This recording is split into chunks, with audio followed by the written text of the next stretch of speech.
I wish to welcome you to yet another lecture on neuroanatomy, where we are going to look at the brainstem and cranial nerve anatomy. Just to orient you on where we are on our lecture series on neuroanatomy. So we are now there, looking at parts and functions of the brainstem, as well as cranial nerve. There are a number of topics that we have already covered, and if you wish to check on them, you can still check on them. Now, back to the subject matter. Maybe we start by orienting ourselves on what is this brainstem. So we know that the brain is made up of three basic parts. We have the cerebrum, which is that big one, outlined by blue. We have the cerebellum, which is that smaller one, outlined by red. And finally, this is what we call the brainstem. Notably, the brainstem has three parts. This short segment there is known as midbrain, and this one that's bulging is known as pons. This other longer one is the medulla oblongata. So this is what you're going to look at in this particular lecture, the brainstem. It looks small, but it has really many things. Well, another way of looking at components of the brain is where we look at the brain as having forebrain, midbrain, and hindbrain. When you talk of forebrain, we are referring to the cerebrum. When you talk of midbrain, we're just referring to that part of the brainstem. And when you talk of hindbrain, we're referring to pons, medulla oblongata, and cerebellum. So, having said that this is the brainstem, with that being midbrain, and this is pons, and this is medulla oblongata, we'll be discussing those three parts of the brainstem. When you look at the brainstem from the ventral view, this is what we see. This is midbrain. Well, this and that is not midbrain, but that is part of hypothalamus. We call this the mammillary bodies of hypothalamus and the tuber cinereum with the infundibular stalk for the pituitary gland there. So this is hypothalamus, but immediately posterior to that, this is midbrain. And this bulging one is pons. And the one with some longitudinal bulging columns is the medulla oblongata. From a dorsal view, this is also what we see still. So this is still midbrain. And extending from there downwards to there is basically pons on the upper part and medulla oblongata on the lower part. These two bulging things are part of the thalami.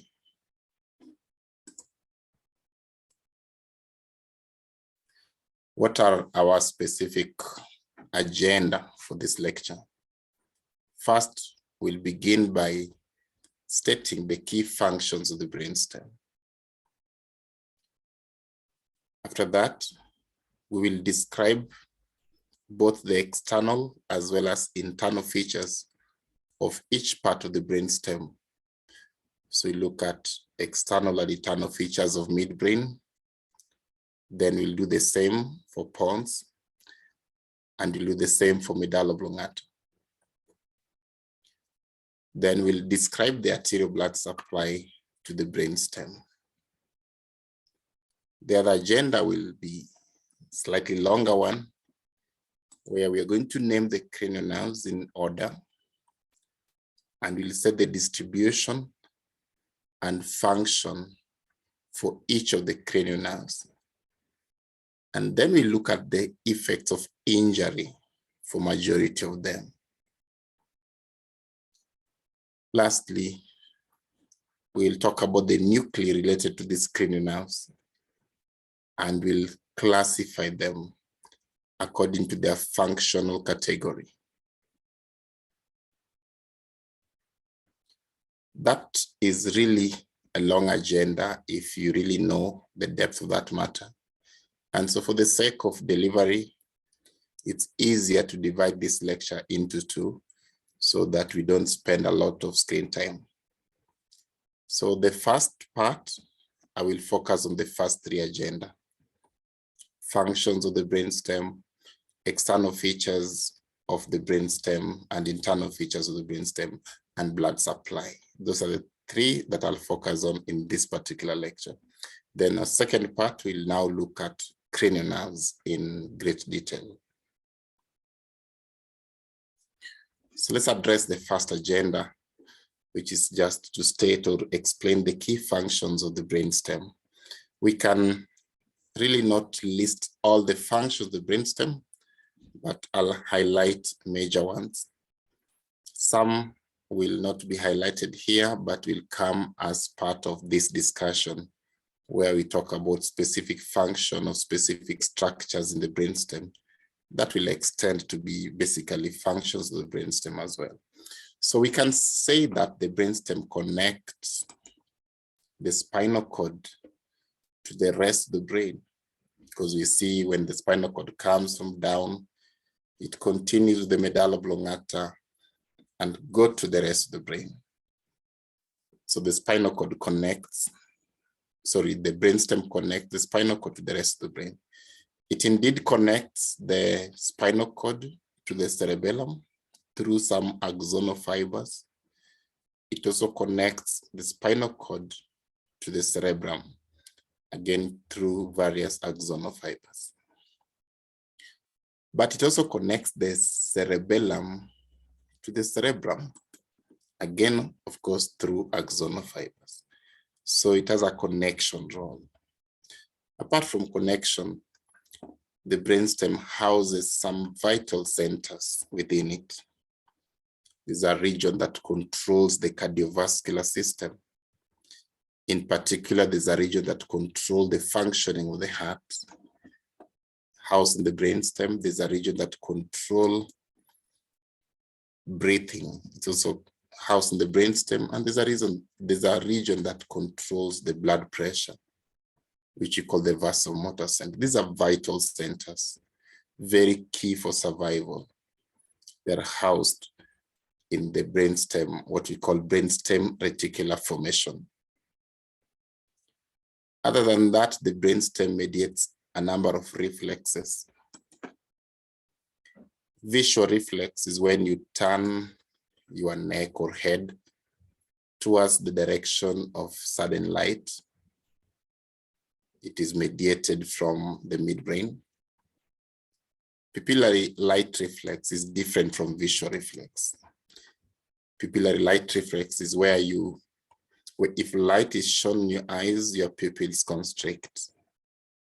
We may have what we call direct pupillary light reflex and consensual pupillary light reflex, and we'll be explaining what they are in this lecture. Auditory reflex is where you turn your neck or head towards the direction of sudden sound, again mediated by the midbrain. Pupillary light reflex also mediated by the midbrain. The jaw-jerk reflex is where you stop chewing if you bite something that is hard when you're chewing. That one is mediated at the level of Pons. The corneal reflex is where basically you blink if something touches your cornea. The rooting reflex is a more primitive kind of a reflex where a child or a newborn baby, if something touches the angle of the mouth, they turn their mouth towards that something to help them in swallowing, as we know. Gag reflex, where you have that feeling of vomiting. Perhaps you actually retch if something touches your throat. So all these reflexes are mediated at the level of the brainstem. Perhaps they're not the only reflexes which are mediated at the level of the brainstem. We know of visceral reflexes, like the baroreceptor reflexes, chemoreceptor reflexes, which are still mediated below the brainstem. Those reflexes are autonomic, but they're still mediated below the brainstem. So the brainstem mediates a number of reflexes. The brainstem also has a number of motor functions. This is to mean that the brainstem contains some motor nuclei within it, which give rise to neurons which go to control skeletal musculature. The neurons that come from the brainstem nuclei to go control skeletal musculature are termed the extrapyramidal system. This is to distinguish them from what we call the pyramidal system, which refer to the neurons that arise from the cerebral cortex for the same function. So all in all, skeletal musculature are controlled by both pyramidal and extrapyramidal system. The pyramidal system are neurons that come from the cerebral cortex to go to the spinal cord or brainstem.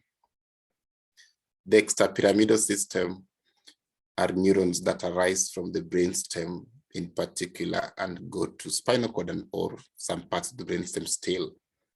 This latter one is interconnected largely with the basal ganglia as well as the cerebellum. The reticular activating system is also a function of the brainstem reticular formation, which help to maintain attention. So it stimulates the cerebral cortex so that you remain alert. So it's helpful in maintaining attention. It's also important. Last but not least, the brainstem gives rise to cranial nerves. And we're going to see perhaps not all the cranial nerves are actually attached directly to the brainstem, but most of them are attached to the brainstem. These are the functions of the brainstem. Now we can address the second agenda. We'll now be describing the external and internal features of each part of the brainstem. And I've chosen to start with the midbrain. This is how the brainstem looks like if you remove everything else around it, or most of them you've removed.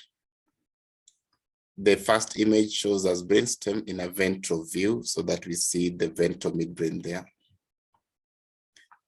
And the second image shows us brainstem in a posterolateral view so that we're able to capture what is behind largely, as well as what is lateral. We will use these two images to describe the external features of midbrain. I'll start with the external features of midbrain, which are on the ventral aspect. So in the ventral aspect, the midbrain has this bulging white matter fibers that come like this. We call them the crus cerebri. Well, we are going to see that this is part of what we call the cerebral peduncle actually. The crus cerebri is just part of what we call the cerebral peduncle. So even if you call that the cerebral peduncle, it will still be okay. If you call it crus cerebri, it's still okay. When you look at the internal features of midbrain, we'll see the difference shortly. And if these are the peduncles, then this space here is known as the interpeduncular fossa. So there's some parts of the midbrain which are part of the interpeduncular fossa, but there's some parts of the midbrain which are not, there's some parts of the interpeduncular fossa which are not part of the midbrain. So get this right, let me say that again. There are parts of the interpeduncular fossa which are part of the midbrain, and there's some parts of the same fossa which are not part of the midbrain. So which parts are part of the midbrain and there are contents of the interpeduncular fossa?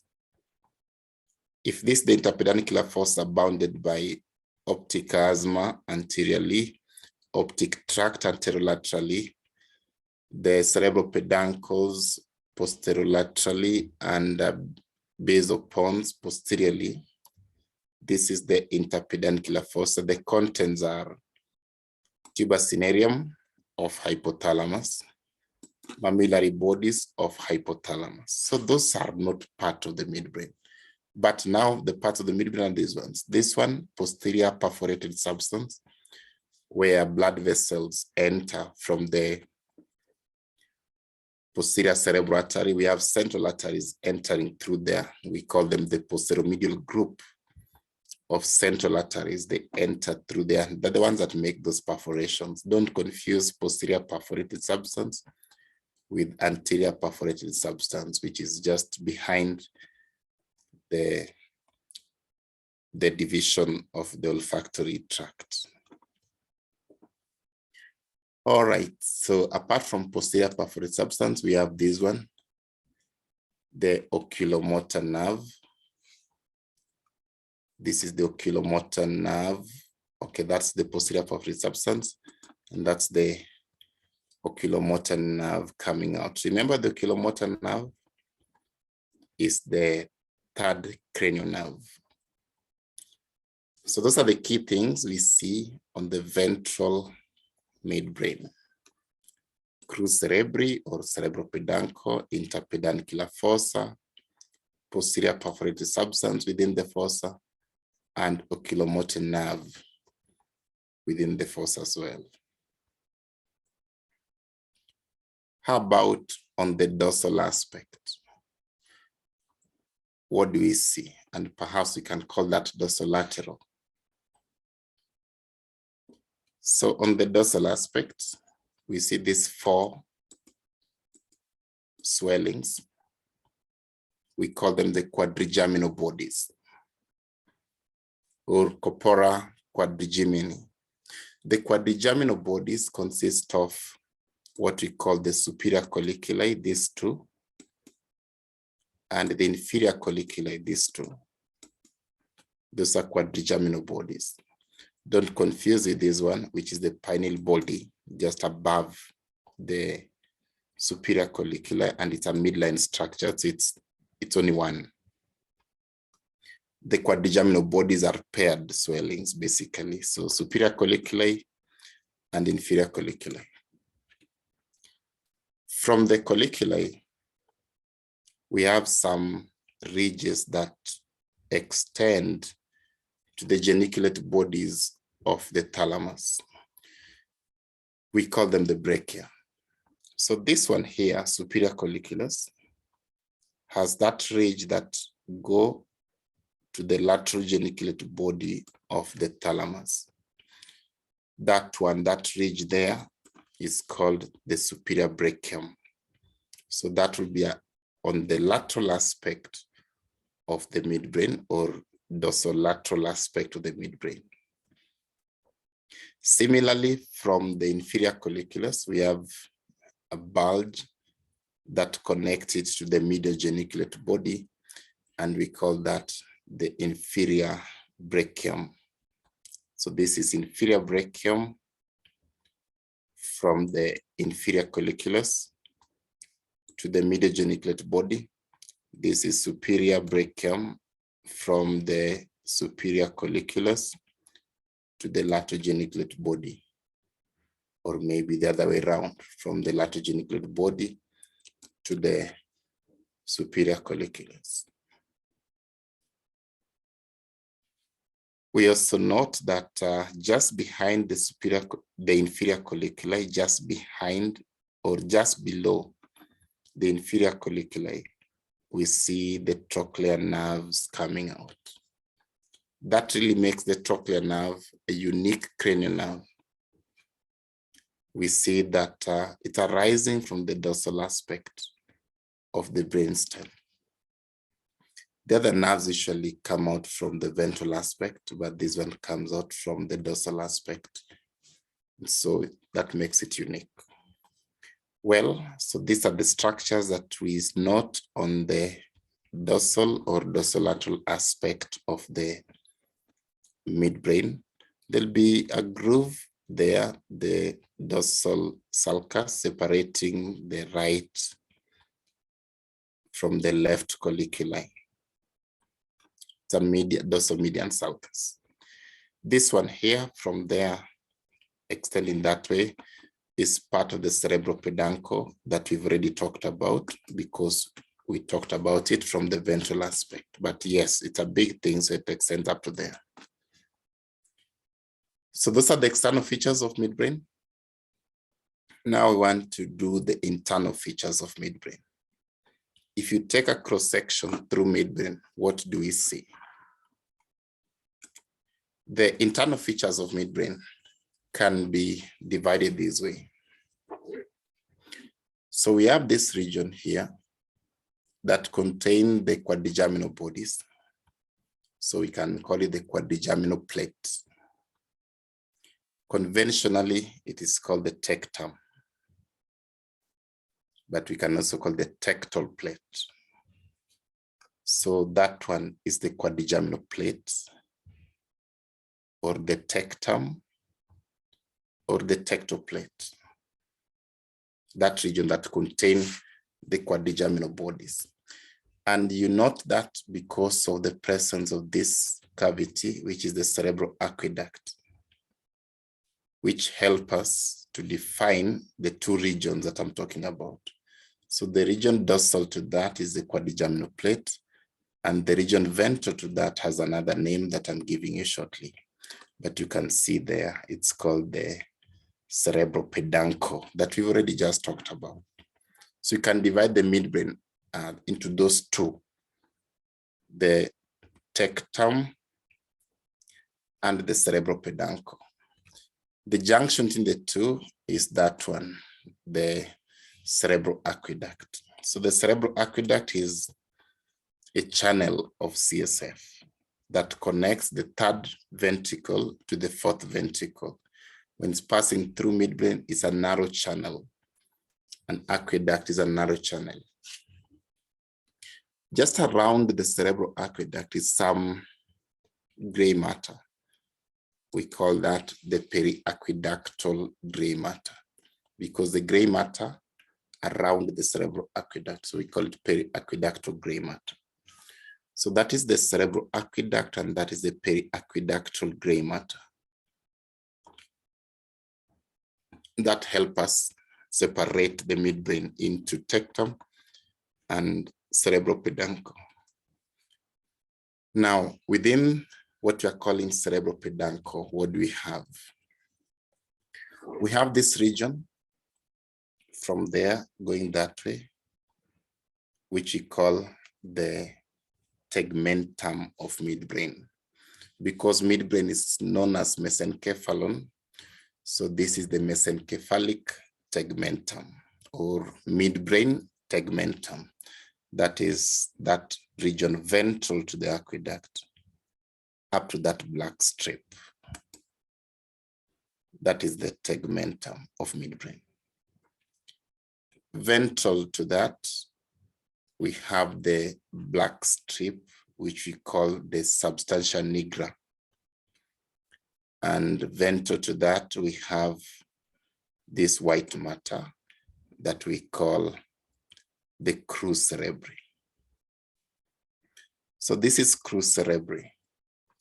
This is substantia nigra, and that is the tegmentum of midbrain.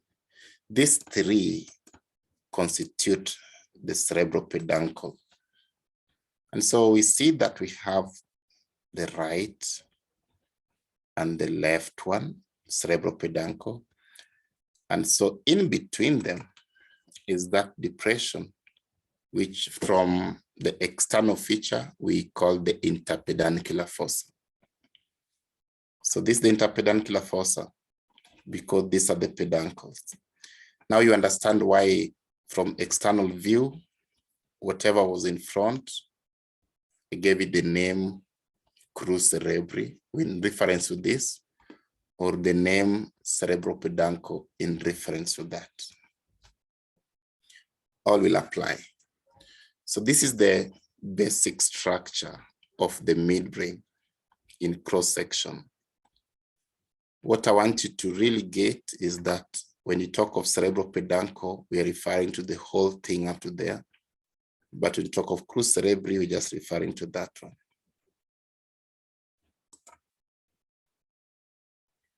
Now, I want to talk about each of those elements that we've highlighted.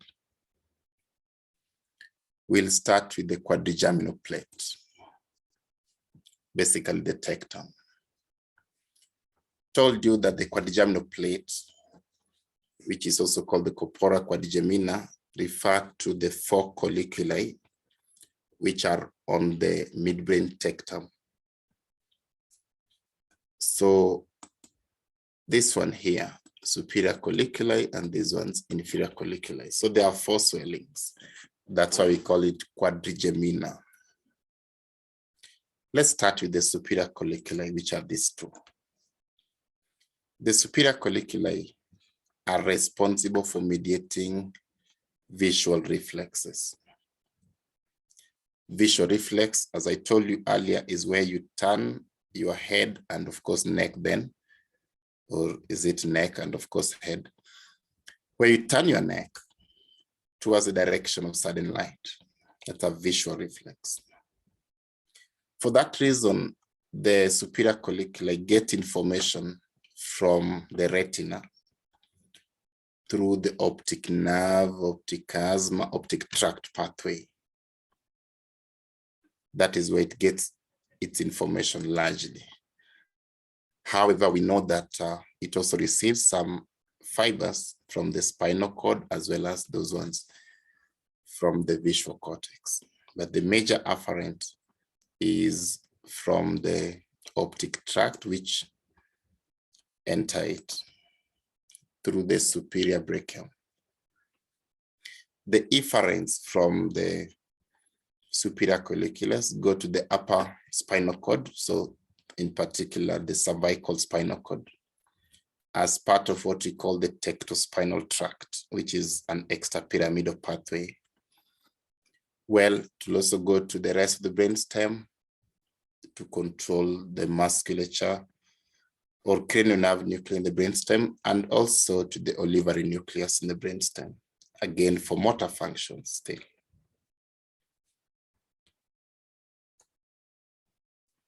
How about the inferior colliculus? These are the inferior colliculi. The inferior colliculus mediate auditory reflexes, which is turning your neck and then, of course, head towards the direction of sudden sound. Apart from mediating auditory reflexes, we know that inferior colliculus is also responsible for tonal discrimination. It's able to discriminate different tones of sound.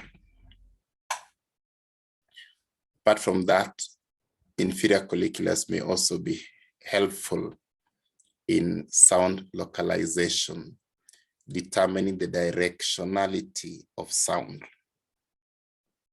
But the major function is auditory reflexes. The inferior colliculus receive information from the lateral lemniscus. The lateral lemniscus refer to the tract that come from the cochlear nucleus in the brainstem. So there are second-order neurons from the cochlear nucleus in the brainstem. The ones that go to the inferior colliculus, we call that lateral lemniscus. The inferior colliculus projects to the medial geniculate body. So there are axons which come from the inferior colliculus to the medial geniculate body through what we call the inferior brachium, as I showed you earlier. So this is the inferior colliculus, this is the inferior brachium, and that is the medial geniculate body. It also projects some fibers towards the cervical cord. Okay, so that was the tegmentum and the structures contained therein. Now we can talk about the different parts of the cerebropeduncle, and let's begin with the crus cerebri. The crus cerebri refer to these bilateral bundles of fibers in the ventral midbrain. We can say ventrolateral midbrain. These bundles of fiber contain descending fibers, which arise from the cerebral cortex. So there are axons of neurons that are coming from the cerebral cortex, going down to the brainstem and spinal cord. We call them the descending fibers. So they run through the crus cerebri, those fibers which extend from the cerebral cortex to the brainstem and spinal cord. They pass through that region we are calling crus cerebri. Maybe in this image, we're able to capture that better. So this is the crus cerebri. That's the other crus cerebri. And these are the ones that contain fibers coming from the cerebral cortex. Now you can see several of them named there, but let's put some perspective into that. The fibers of the crus cerebri are well organized in this manner. These fibers which come from the cerebral cortex that pass through the crus cerebri can either be what we call corticobulbar or corticospinal. What does that mean? When you talk of corticobulbar fiber, we are referring to fibers which come from the cerebral cortex to land to the brainstem. That is corticobulbar. As opposed to fibers which come from the cerebral cortex to go to the spinal cord, which we call corticospinal. So get that right. We can have corticobulbar or corticospinal, which means the fibers from the cortex either go to the brainstem or spinal cord. However, in terms of function, there may be another classification. See, corticospinal is referring to these fibers which control skeletal musculature. They're part of upper motor neurons, which control skeletal musculature. They're going all the way to the spinal cord for the purpose of controlling skeletal muscle. They're part of what we call upper motor neurons. Corticobulbar, in as much as they may also be motor, but they don't necessarily all go for the control of muscles directly like that. Within this corticobulbar, there are two categories. There are those fibers which come from the cerebral cortex to go to the cranial nerve motor nuclei for control of skeletal muscles. Those ones constitute what we call corticonuclear group. So they are corticonuclear group of the corticobulbar. And now you understand that that corticonuclear group is actually functionally related to the corticospinal because they both control skeletal muscles. They are upper motor neurons for skeletal musculature control. That corticonuclear group and corticospinal group constitute a functional entity that we call the pyramidal system. Then we have another group of corticobulbar which land to pontine nuclei as part of what we call the corticopontocerebellar system. Fibers which come from the cerebral cortex, they land to pontine nuclei. Then from the pontine nuclei, we have fibers which go to cerebellum. So we call that corticopontocerebellar system. So those fibers of corticobulbar, which are part of corticopontocerebellar system, still pass through the crus cerebri. We call them corticopontine fibers. So I hope you've understood what is pyramidal, that is corticospinal, and corticonuclear.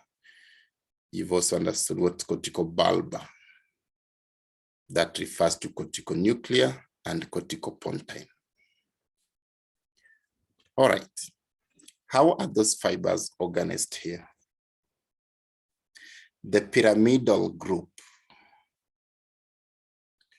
occupy the middle two-thirds, of the crus cerebri. Middle two-thirds of the crus cerebri is occupied by the pyramidal system. But remember, there are two pyramidal tracts here, corticonuclear and corticospinal. The medial aspect, the most medial aspect of that middle two-thirds, which is here, is occupied by the corticonuclear category of the pyramidal system, or the corticonuclear category of the corticobulbar system. That's why it's written there, corticobulbar, but remember, in specific, that one is actually the corticonuclear category of corticobulbar. Then the rest of the middle two-thirds laterally is occupied by the corticospinal fiber. So from here to there is the middle two-thirds. That leaves us with a lateral 1/6 and a medial 1/6. The medial 1/6 is occupied by corticopontine fibers, which arise from the frontal cortex. So we will call them frontopontine fibers. They are corticopontine fibers arising from the frontal cortex. So we call them frontopontine fibers. Then we have corticopontine fibers, which arise from the rest of the cortices. Those ones occupy the lateral 1/6 of the crus cerebri. So we can name them according to where they come from: occipitopontine, paratopontine, or temporopontine fibers. That is the fiber organization of the crus cerebri. Let's talk about this other part of the cerebropedancle, which we call the substantia nigra.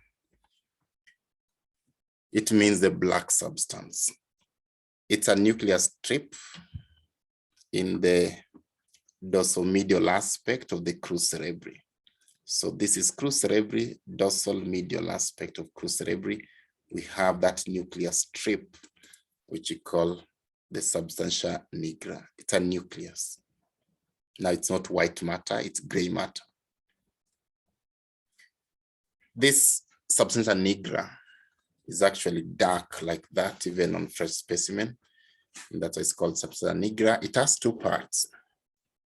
There's a part of it that we call the pars compacta. There's a part of it that we call the pars reticularis. Now, in this image, we can see that aspect. So the front side, the ventral part of the nuclear strip is what we call the pars reticularis.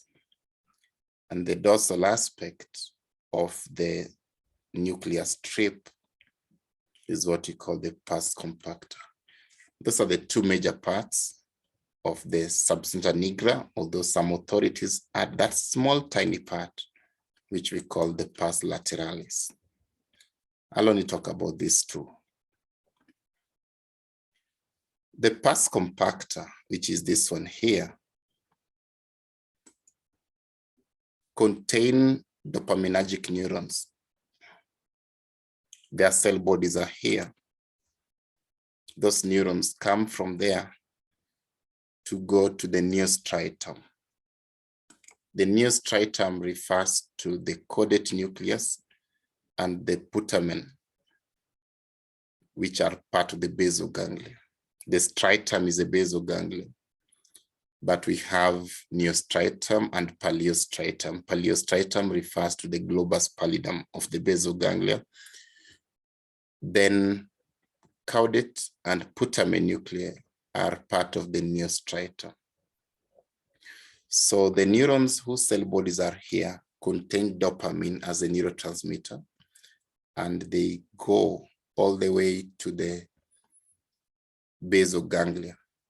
So they are dopaminergic efferent to the basal ganglia. But of course, when they get to the basal ganglia, they're not efferent, they'll be afferents. So they are efferents from the substantia nigra, but they are afferents to the basal ganglia. They contain dopamine. And this becomes one of the key inputs to the basal ganglia. Very important that actually the destruction of these neurons is the one that is related to Parkinson's disease. It occurs due to depletion or degeneration of the dopaminergic neurons from the pars compacta of the substantia nigra. Pars reticularis, this one here, contain GABAergic neurons, neurons which release GABA. GABA is gamma aminobutyric acid. It's also a neurotransmitter. These neurons give efferents that go to the thalamus. Now, these GABAergic efferents to the thalamus are considered part of the output center of the basal ganglia. When we talk of output centers of the basal ganglia, we usually refer to the pars reticularis of the midbrain or of the substantia nigra, as well as the globus pallidum. Those are the efferents from the basal ganglia, efferent centers from the basal ganglia.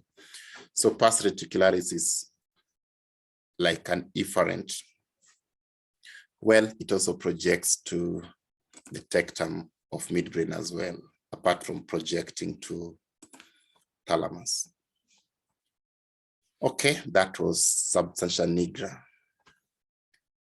Now, we want to talk about the tegmentum. Before we talk about the tegmentum, there's something you need to know about the mesencephalic tegmentum. See, the crus cerebri is present in the whole midbrain. Substantia nigra is also present in the whole midbrain,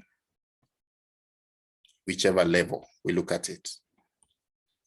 However, the structures contained within the mesencephalic tegmentum varies depending on the level of the midbrain we're talking about. So there are those structures which will be found on the upper part, and there are those structures which will be found on more caudal aspects of the midbrain. So there are those structures that you'll find them as you move towards the dencephalon. And there are those structures that you'll find as you move towards the pons. Now, to make it simple in our discussion, I've chosen to describe the contents of the mesencephalic tegmentum at two levels. The structures that we see at the level of the superior colliculus, and the structures that we see at the level of the inferior colliculus. We will start with the structures within the mesencephalic tegmentum that we see at the level of the superior colliculus. And even as we do so, I also maybe want to mention beforehand that there are still some structures within the mesencephalic tegmentum that still traverse the whole brainstem still. So we will see them both at the superior level and at the inferior level. But yes, there are some structures that only will be noted on the superior level. And in place of that, in the inferior level, you'll see other structures. So let's start with those structures that we note at the superior level. I will also highlight for you the structures which are seen throughout. So notably, we see what we call the red nucleus there. We see what we call the medial lemniscus there, together with the rest of the lemniscal system. So let's just call this one the lemniscal system. We see the nucleus of oculomotor there and the oculomotor nerve itself. And of course, we are seeing the reticular formation. So things like reticular formation extend the whole of the tegmentum. The lemniscal systems also extend the whole of the tegmentum. But red nucleus is unique to this level. The nucleus of oculomotor is also unique for this level. There are other things which are also unique to this level, which are not captured in this image, but we can see them in the next slides I'm going to talk about. This is a histological slide through the midbrain at the level of the superior colliculus. And so we capture that that is actually the region where we have the red nucleus. This is the region that we have in the lemniscal systems. The big one is usually the middle lemniscus, and perhaps that one is part of the rest of the lemniscal systems. We see some fibers coming out. These are fibers of the oculomotor nerve. And I'm coming out from a nucleus there, which is the oculomotor nucleus. Just ventral to that, there's some fibers here, which are the medial longitudinal fasciculus. So they're found somewhere here. Medial longitudinal fasciculus, we'll be talking about it shortly. And this is, remember, that will be interpeduncular fossa. We'd already mentioned that. So what are the structures that we see at the level of the superior colliculus? There are those structures which will be traversing the whole of the midbrain. So they constitute the periaqueductal gray. That one is there throughout. The lemniscal systems. And they are the three lemniscal systems which are in that bundle. Lateral lemniscus may not be part of this, but medial lemniscus is part of this. Remember, medial lemniscus is the pathway for dorsal column. So we call dorsal column medial lemniscal system. We have spinal lemniscus, which is the pathway for the spinothalamic tract, and trigeminal lemniscus. So those ones are here, all of them.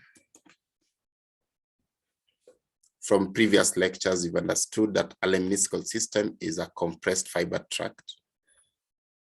Medial lemniscus is for vibration, proprioception, which is conscious, coming all the way from the body. Spinal lemniscus is for pain, temperature, touch, and pressure, again from the body. Trigeminal lemniscus is for all the sensations that come from the head that go through the trigeminal nerve. Well, there are other fibers that can also join them, but we are looking at sensations from the head region, apart from the ones for hearing and vision and perhaps smell. So apart from those ones, the other sensations from the head region will travel through the trigeminal lemniscus. And remember, they're targeting thalamus. They're going to the thalamus. Trigeminal lemniscus will terminate in the ventro-posteromedial group of thalamus. And then the other two lemniscal systems will terminate in the ventro-posterolateral nucleus of thalamus. We have what you call the medial longitudinal fasciculus. The medial longitudinal fasciculus is a tract that connects the cranial nerve motor nuclei of the brainstem. That sounds like a repetition. It connects the motor nuclei within the cranial nerves, the motor nuclei of cranial nerves.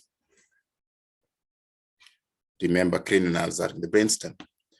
So this medial longitudinal fasciculus is a white matter tract that connects. So it will connect the oculomotor nucleus with the abducens nucleus, things like that. The mesencephalic nucleus of trigeminal nerve is a sensory nucleus of the trigeminal nerve that extends to the midbrain. And this is the nucleus that is responsible for vibration and proprioception sensations from the head region. The unique thing about mesencephalic nucleus of trigeminal is that it's the only nucleus that contain the cell bodies of the first order sensory neurons. Usually, the cell bodies of first order sensory neurons are outside the central nervous system. But these are the only ones where the cell bodies of the first order sensory neurons are actually within the central nervous system. Remember, vibration and proprioception from the head region. Then we have the brainstem reticular formation. We will talk about the brainstem reticular formation towards the end of this lecture. But generally, the reticular formation consists of what we call reticular nuclei and reticular fibers, which are ill-defined, and they form a core in the whole of the brainstem. So they are present in the midbrain, pons, and medulla oblongata, and they extend to the cervical spinal cord, as well as to the dencephalon. It's a big core of intermingled, ill-defined, extensively connected nuclei and fibers.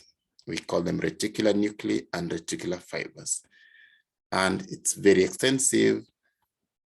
They have several functions, but viewed as very primitive, though very vital.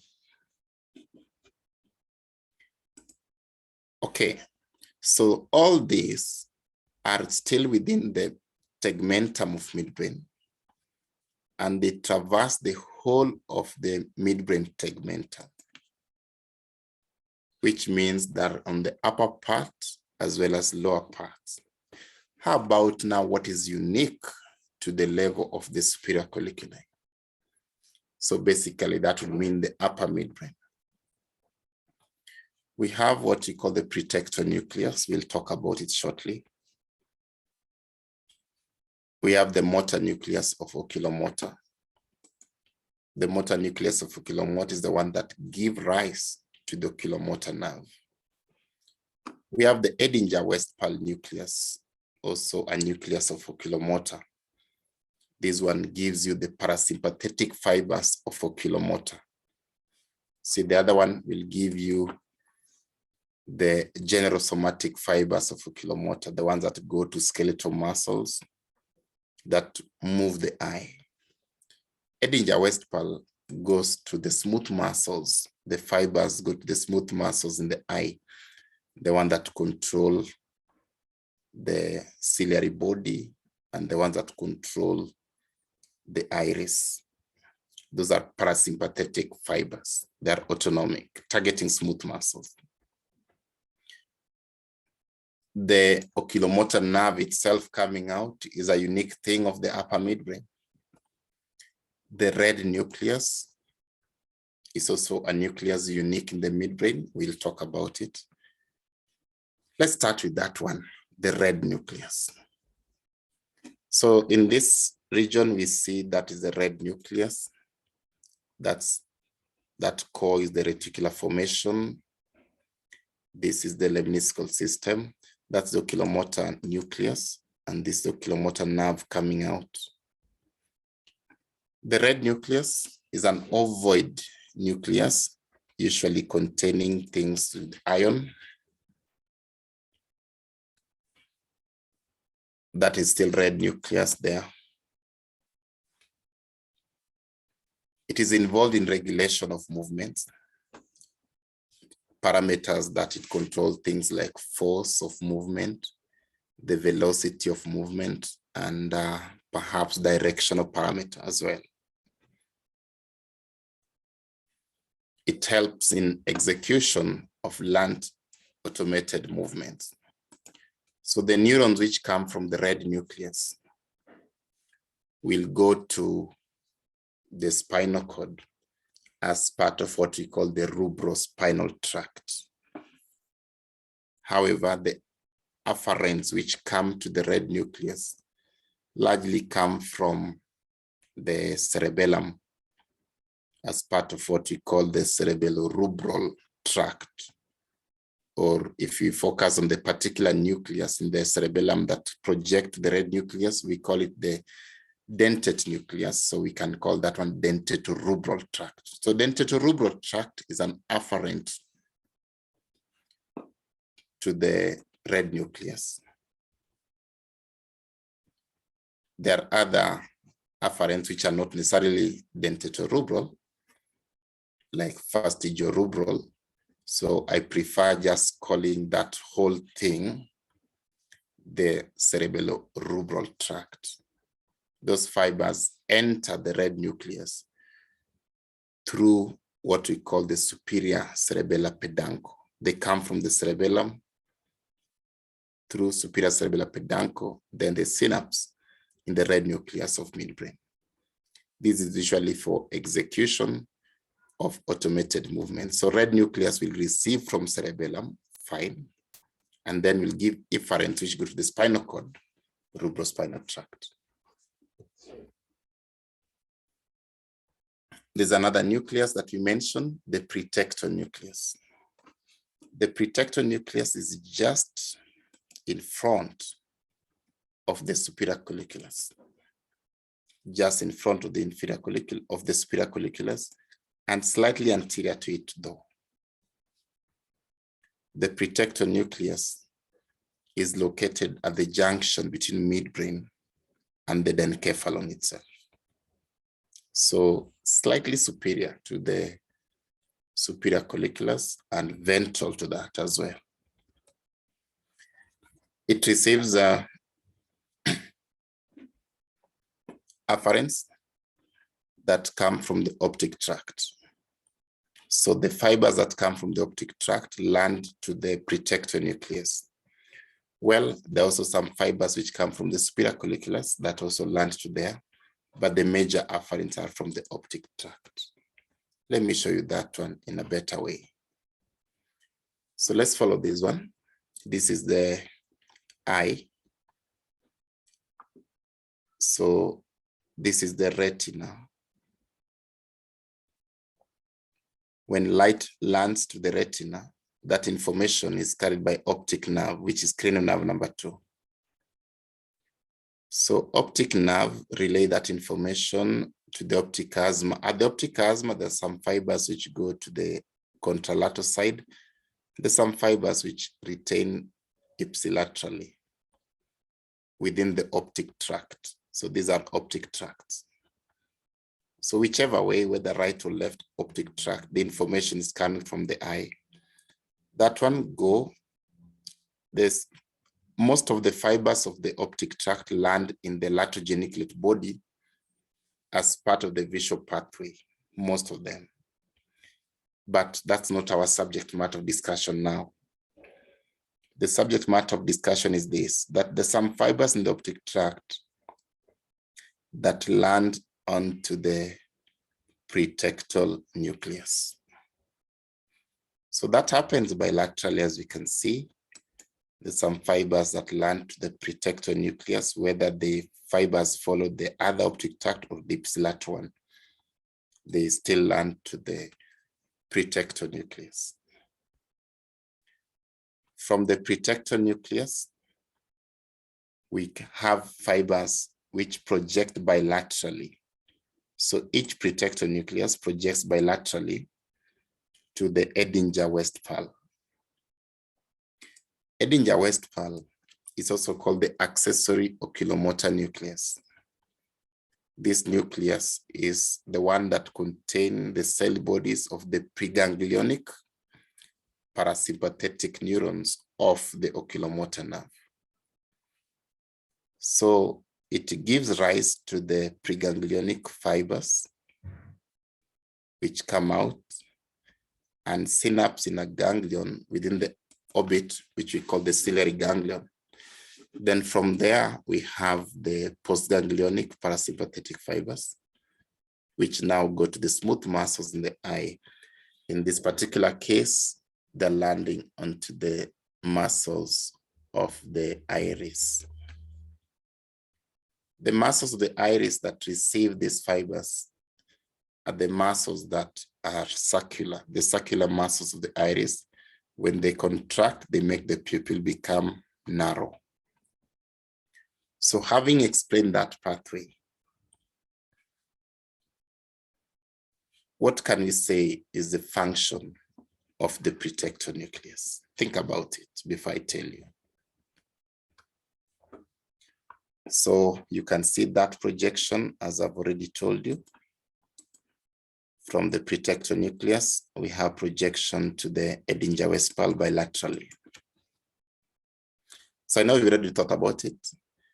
The role of the protector nucleus is to mediate pupillary light reflexes. Now, there are two types of pupillary light reflex. Maybe just explain the reflex first. The pupillary light reflex is when we constrict the pupil if light is shown on the eye. So pupillary constriction when light is shown on the eye. That is what we call pupillary light reflex. Pupillary constriction. The pupils respond by becoming tiny. Now, there are two types of pupillary light reflex. We have the direct and consensual, or what is called indirect pupillary light reflex. Look at this. So if you shine light on this eye, that pathway will be there, and eventually that pupil will constrict. We call that direct pupillary light reflex. But again, think about it. If we shine light on this eye, because of bilateral projection, and in this case, because of contralateral projection, we are going to have this other eye also narrowing the pupil. And that is what we call the consensual or the indirect pupillary light reflex. You can try to trace that pathway again, and we can explain it by the fact that there is also contralateral projection in addition to ipsilateral projection of information coming from one retina. There are two levels of bilateral projection. At the optic chiasma, some fibers go the other side, while others go ipsilaterally. But also from the protector nucleus, some fibers are ipsilateral, some are contralateral. So this pupil is constricting partly because of this projection, which will follow that route, but partly because of this one here that go there. So there is this contralateral projection at that point and contralateral projection at that point. They both contribute to the consensual reflex. So this is the now midbrain at the level of the inferior colliculus, different from what we've done. So when you look at the mesencephalic tegmentum at the level of inferior colliculus, what is unique there? Instead of red nucleus, we see the superior cerebellar peduncle. Again, instead of the oculomotor nucleus, we see the nucleus of trochlea. And of course, on the tectum, now we have the inferior colliculus. We don't have the superior colliculus. Those are the major differences.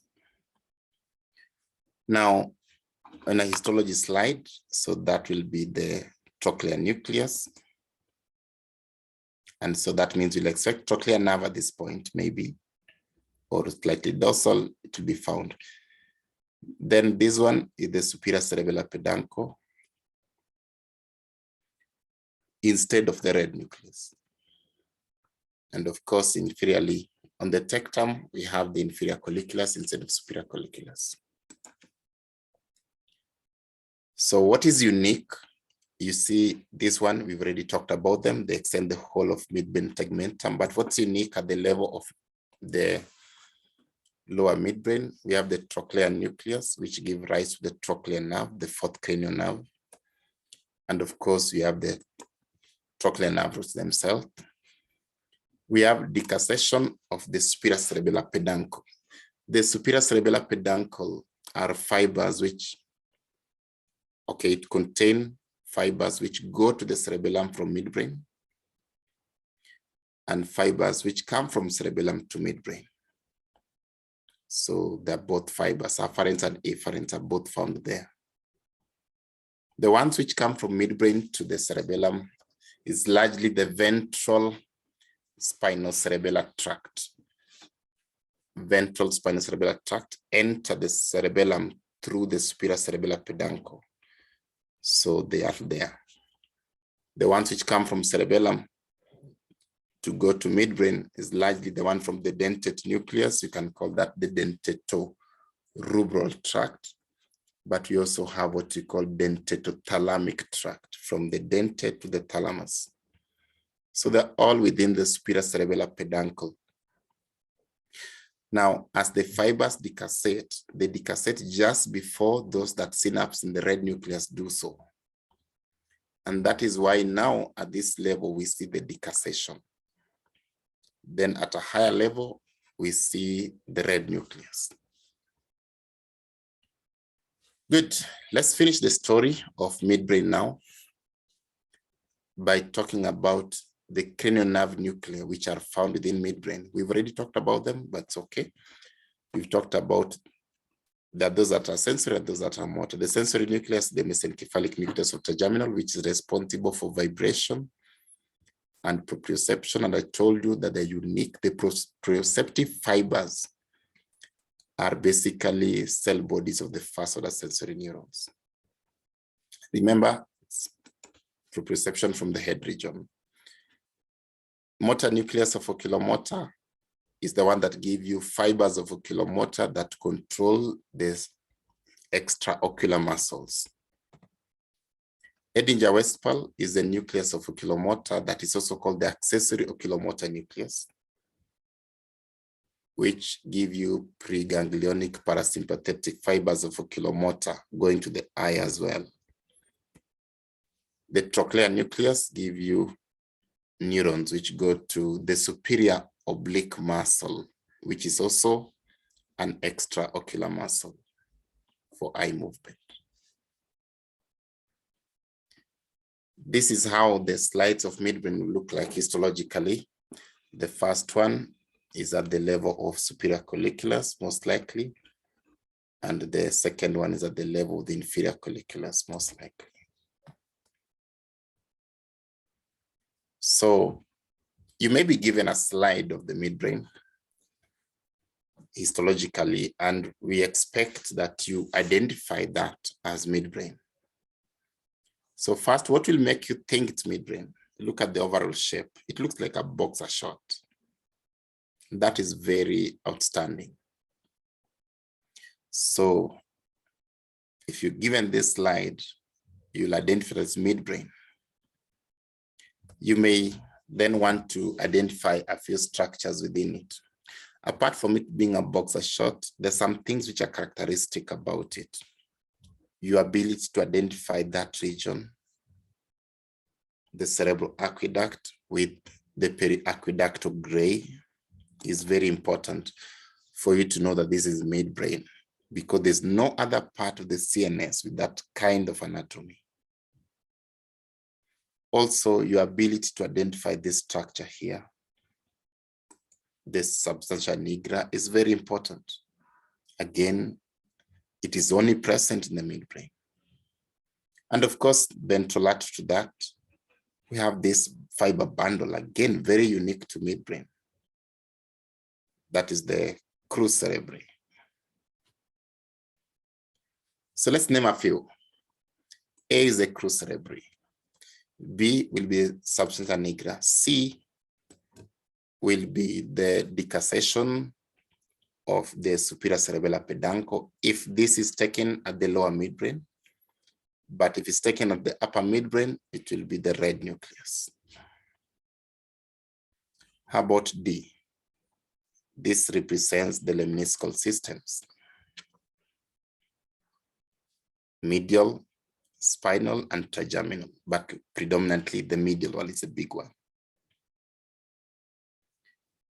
E is the medial longitudinal bundle of fasciculars that connects different cranial nerve motor nuclei.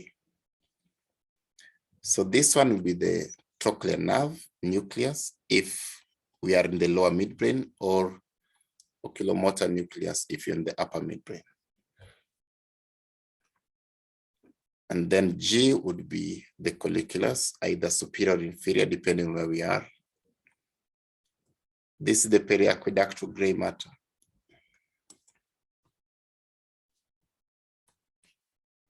Of course, that is the cerebral aqueduct.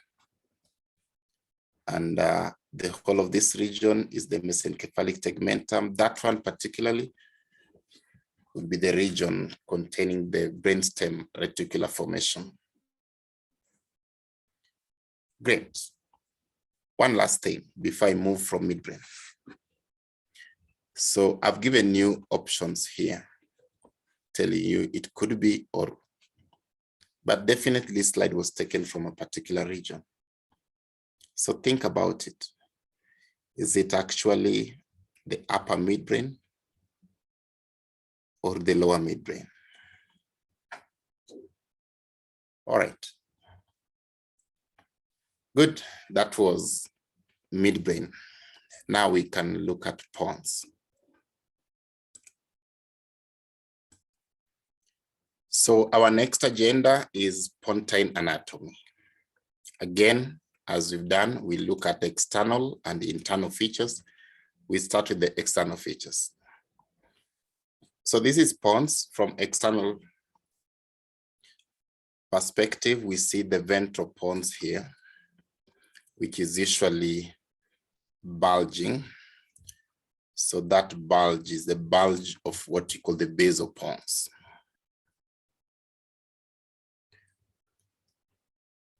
We see a groove for the basilar artery. You can call the basilar groove in the middle of Pons, or relatively in the middle. We see the middle cerebellar peduncle connecting Pons to the cerebellum. This large thing is the middle cerebellar peduncle bilaterally. Or this image, we see the middle peduncle again bilaterally. And I hope you noted that within the middle peduncle, we have the fifth cranial nerve, which is the trigeminal nerve. Again, you see the trigeminal nerve at that point.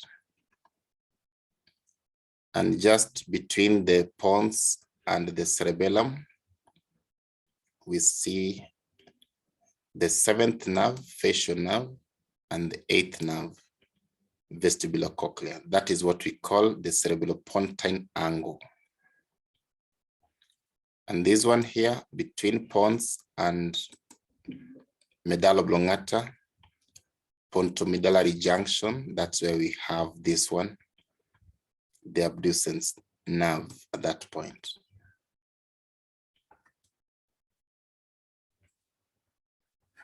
So you've seen the trigeminal nerve origin,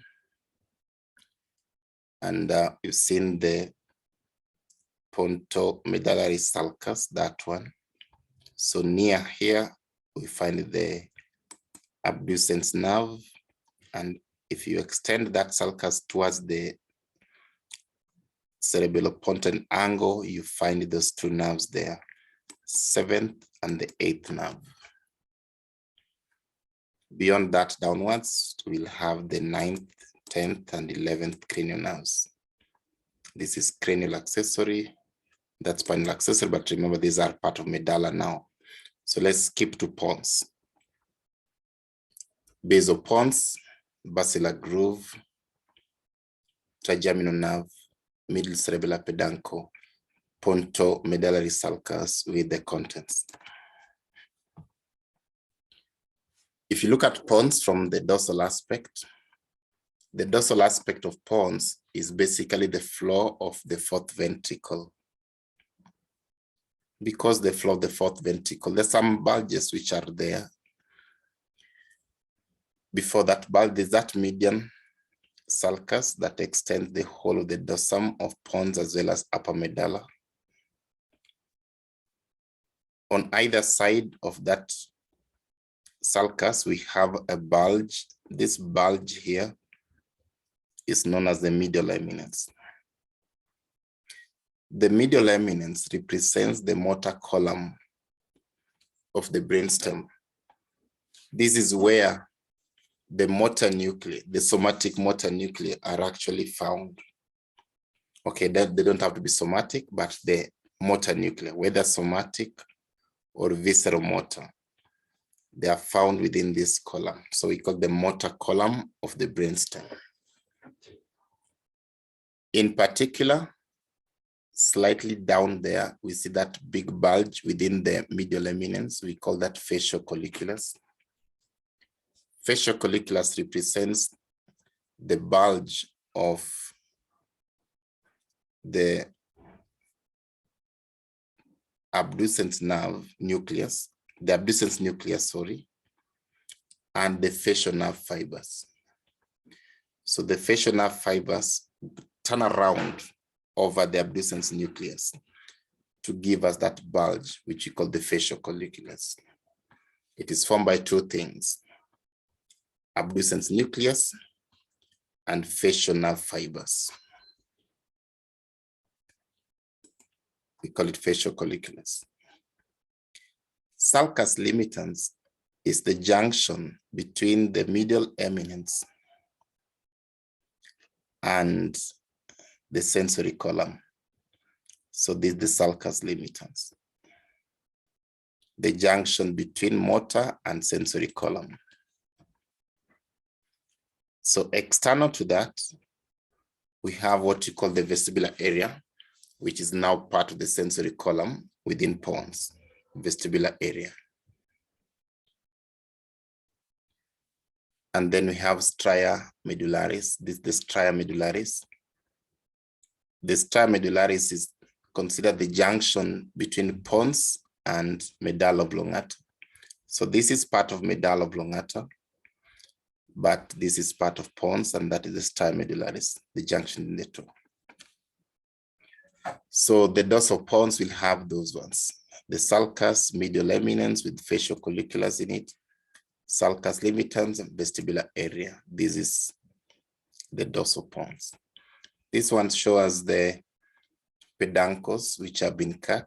The superior peduncle connects to midbrain, middle peduncle to pons, and inferior peduncle to the medulla. So this is the one we talked about, the middle peduncle. How about internally? What do we see in pons? Internally, we can describe the pons as having two histological zones: the ventral aspect and the dorsal aspect. The ventral aspect is this one here, which you call the basal pons. And the dorsal aspect is this one, what we call pontine tegmentum. So those are the two histological zones of pons in cross section. So here when we talk about upper pons, lower pons, I'll just talk about it in general: the ventral and the dorsal pons. The basal pons is this one here, which is anterior, or let me use the term ventral aspect of cross-sectional pons. What does it contain? It contains pyramidal tracts which are dispersed. So these scattered locules represent the dispersed pyramidal tracts. I now know that you now know what are pyramidal tracts. These are fibers coming from the cerebral cortex to go to control skeletal muscles. If they land to the brainstem, you call them corticonuclear. And if they go to the spinal cord, you call them corticospinal. So most of this will be corticospinal anyway, but there are also corticonuclear as well, a few. They are dispersed within the base of Pons. Why are they dispersed? Because there's some fibers here that are dispersing them, and I'm going to give them a name shortly. Within those fibers, we have some nuclei. At this magnification, we're not seeing because we had to take a lower magnification so that we can see the whole Pons. But there's some nuclei that are found within those fibers. We call them the pontine nuclei. They're also scattered within the fibers. And then those pontine nuclei give rise to the fibers. The fibers which arise from the pontine nuclei run horizontally or transversely, so to speak. The fibers which come from this side, the pontine nuclei of this side, will go this way. And the fibers which come from the pontine nuclei of this side will go that way. The fibers decussate. Where are they going? These fibers go to the cerebellum. And so you'll be seeing them here. That will be the middle cerebellar peduncle as they go to the cerebellum. So they constitute what we call the pontocerebellar fibers. As I told you earlier, this is part of a big system that we call the corticopontocerebellar. So the corticopontine come from the cerebral cortex to pontine nuclei. Then the pontine nuclei give you fibers which go to the cerebellum. So basal Pons contain those structures that I've highlighted there. This drawn image shows you what we've just said. So this will be the scattered. Well, this image, they don't appear scattered, but understand that they shall be scattered. Corticospinal and corticonuclear fibers, those are pyramidal fibers. Then from there, within and around, we have the pontocerebellar fibers, within which we have the pontine nuclei. The pontocerebellar fibers form the middle cerebellar peduncle to the cerebellum. Okay, while we are there, while we are talking about the ventral Pons, let's highlight on that corticopontocerebellar fiber system. So it consists of fibers which come from the cerebral cortex to Pons. We call them corticopontine. They can come from any part of the cerebral cortex. As we noted in the midbrain, we have frontopontine, paratopontine, the temporopontine, and occipitopontine. The frontopontine are the ones that used the medial 1/6 of the crus cerebri. That's frontopontine. But the rest of the corticopontine use the lateral 1/6 of the crus cerebri. When they land down to Pons, they'll terminate within the pontine nuclei. These pontine nuclei are within the basal Pons. From the pontine nuclei, we have pontocerebellar fibers. Now shown in blue, these pontocerebellar fibers decussate. They cross the midline to go to the contralateral cerebellar hemisphere.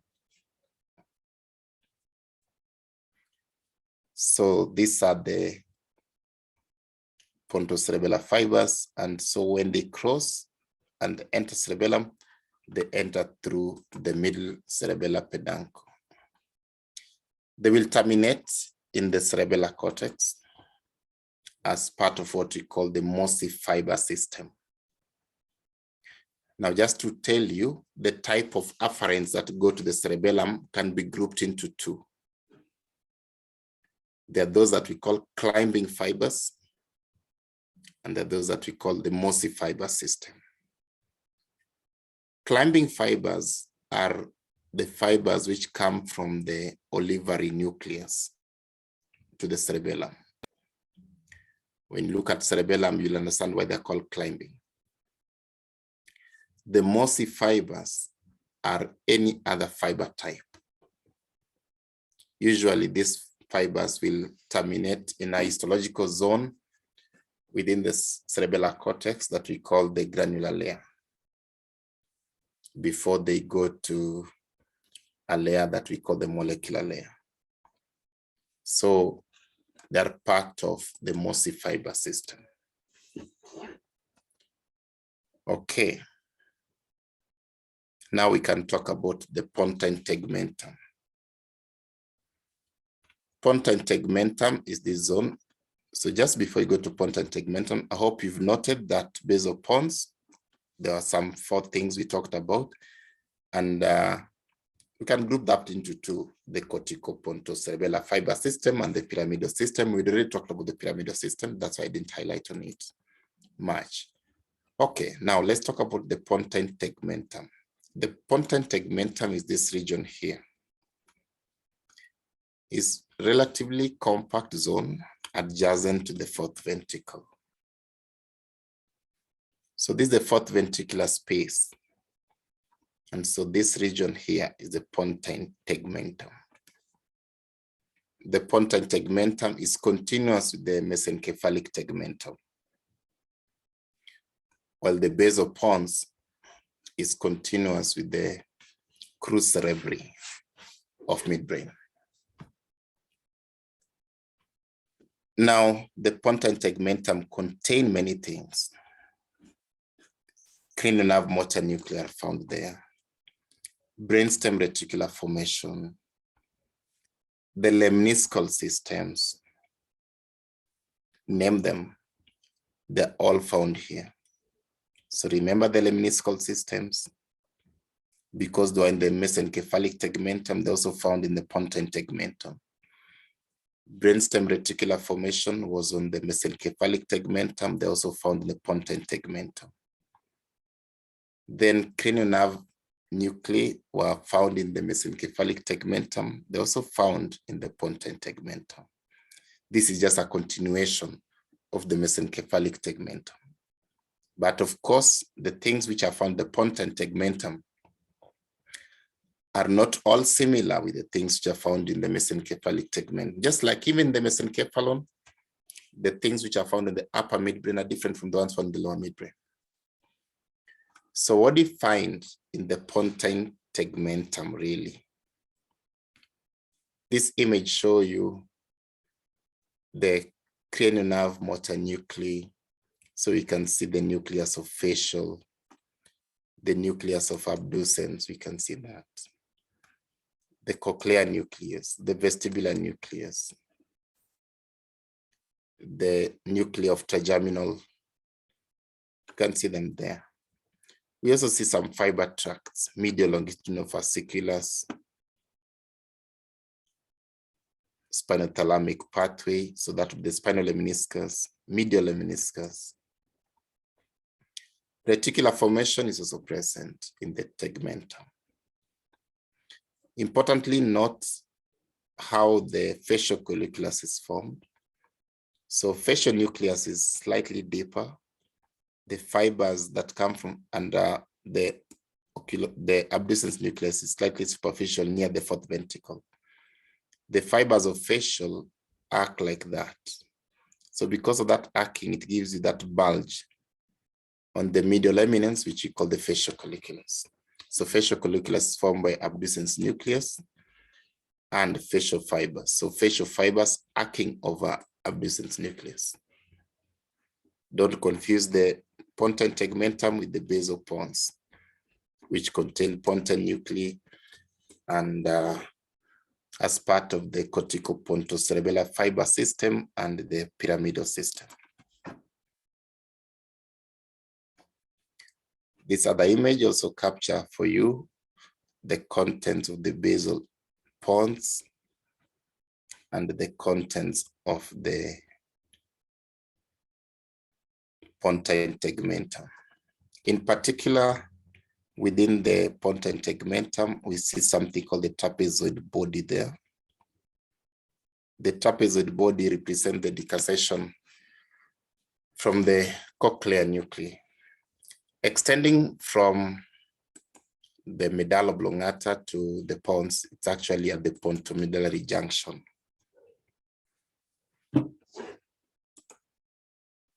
All right, so that is pons, basically. This is how pons would look like histologically.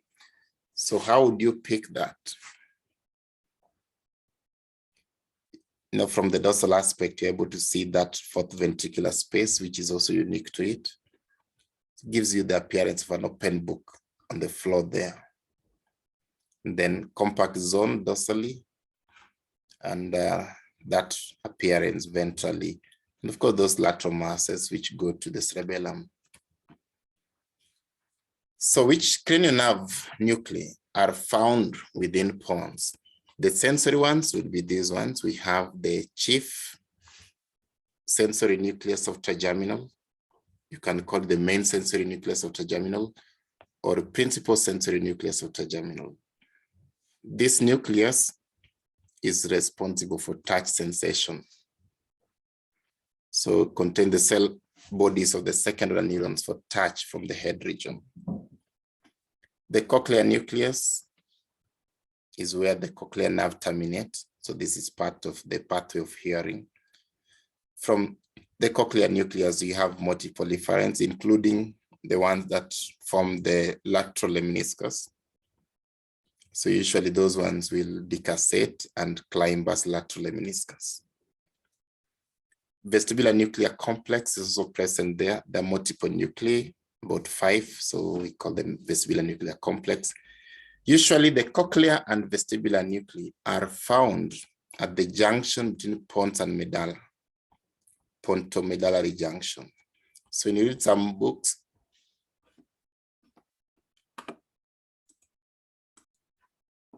you may note that they are mentioned within the medulla. You still need to understand why that is so. How about the motor nuclei? We have the trigeminal motor nucleus.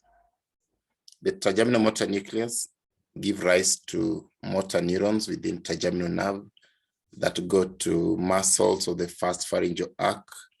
These are muscles of mastication. We have the motor nucleus of facial, which give you fibers which go to muscles of the second pharyngeal arc, muscles of facial expression. The abducens nucleus give you fibers in the abducens nerve, which go to the lateral rectus muscle. This is a muscle within the eye. It's an extraocular muscle. Superior salivatory nucleus is the parasympathetic nucleus of facial nerve. So it gives you preganglionic fibers, which are found within facial nerve.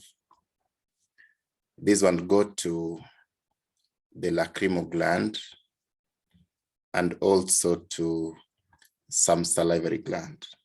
The parts that go to lacrimal gland can sometimes be given its own name, called the lacrimatory nucleus. So the upper part of the superior salivatory nucleus is sometimes known as the lacrimatory nucleus because it gives you fibers that go to the lacrimal gland, the preganglionic fibers to lacrimal gland. The inferior salivatory nucleus is the one that contains preganglionic fibers which go to the glossopharyngeal nerve. Now, the inferior salivatory is at the pontomedullary junction as well. So partly in the medulla, partly in the pons. We'll talk about it more in the medulla because that's where we'll discuss the glossopharyngeal nerve. but contain preganglionic fibers in the glossopharyngeal nerve that go to parotid gland specifically. So histologically, if you're given a slide of Pons, how will you know it's the slide of Pons? First, look at that arrangement, also very unique. Two large zones, one compact near a ventricular space and the other one relatively loose with transverse fibers. So you're able to pick that this is the base of Pons and that's the pontine tegmentum very easily. Let's name a few things. So if D is the fourth ventricular space, then A is the periventricular gray that will contain a lot of gray matter, but also some nuclei of cranial nerves also found there. B is in the base of Pons, showing us the decasseting pontocerebellar fibers that go to form the middle cerebellar peduncle labeled F there. So C are the scattered corticospinal and corticonuclear fibers, which are in the base of Pons, running vertically from the crus cerebri going towards the medulla oblongata. We've mentioned the fourth ventricle, D. This region here is what we call the pontine tegmentum, and perhaps in that particular region, it will be the pontine reticular formation. And perhaps that region there, relatively around the region for the trapezoid body, which is the decussation of the lateral lemniscal system.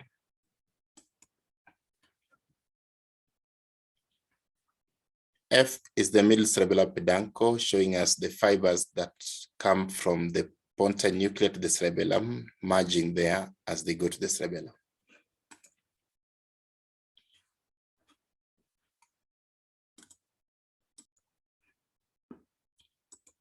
Right, so that is Pons, the second part of the brainstem. Let's finish the medulla. Again, we look at the external features and the internal features of the medulla. As we've been doing, we'll start with the external features. So here's the medulla. On the ventral aspect, we see the junction between pons and medulla. We call it the pontomedullary angle or the pontomedullary sulcus. There's some nerves which are found at that pontomedullary sulcus, as you can see. Abducens nerve, facial nerve with its two parts, vestibulocochlear nerve.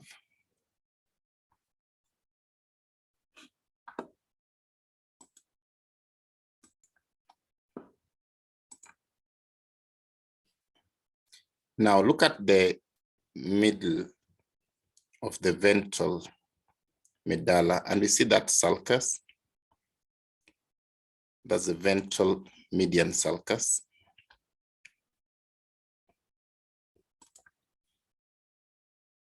On either side, we see some longitudinal bulge. Those are the medullary pyramids.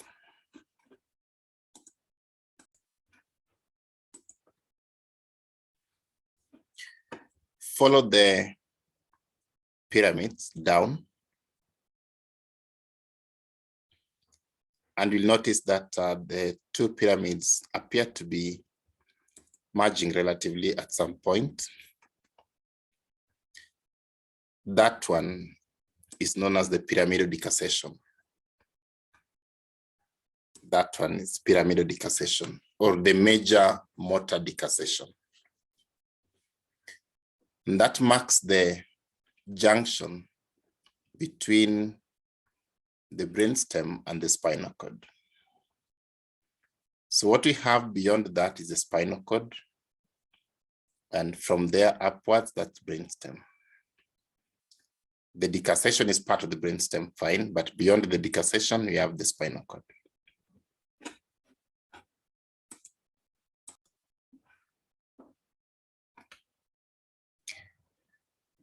Just lateral to the pyramids, we see a sulcus. We call that the ventrolateral sulcus. And on the ventrolateral sulcus, there's some nerves that come out. The nerves that come out from the ventrolateral sulcus, the nerve roots, are the ones that form the hypoglossal nerve. So that is hypoglossal nerve roots. They come out through here, that sulcus. Lateral to the ventrolateral sulcus, we see another bulge there, which we call the olive. Behind it is the retroolivary sulcus, label 10. You can call that retroolivary sulcus the posterolateral sulcus. Now, the olive contains something, we're going to talk about it, but behind that, the posterolateral sulcus or the retroolivary sulcus contain cranial nerve number 9, glossopharyngeal, 10, vagus, and 11, accessory. In particular, note that accessory nerve has 2 roots. There's a cranial root and a spinal root. The spinal root comes from C1 to C5. And the cranial root, of course, a cranial nerve. So the whole thing is called accessory nerve.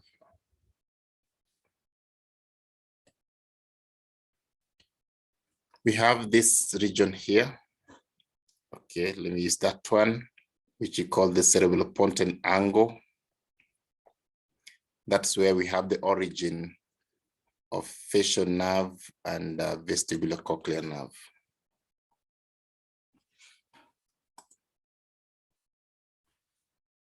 So we mentioned those cranial nerves.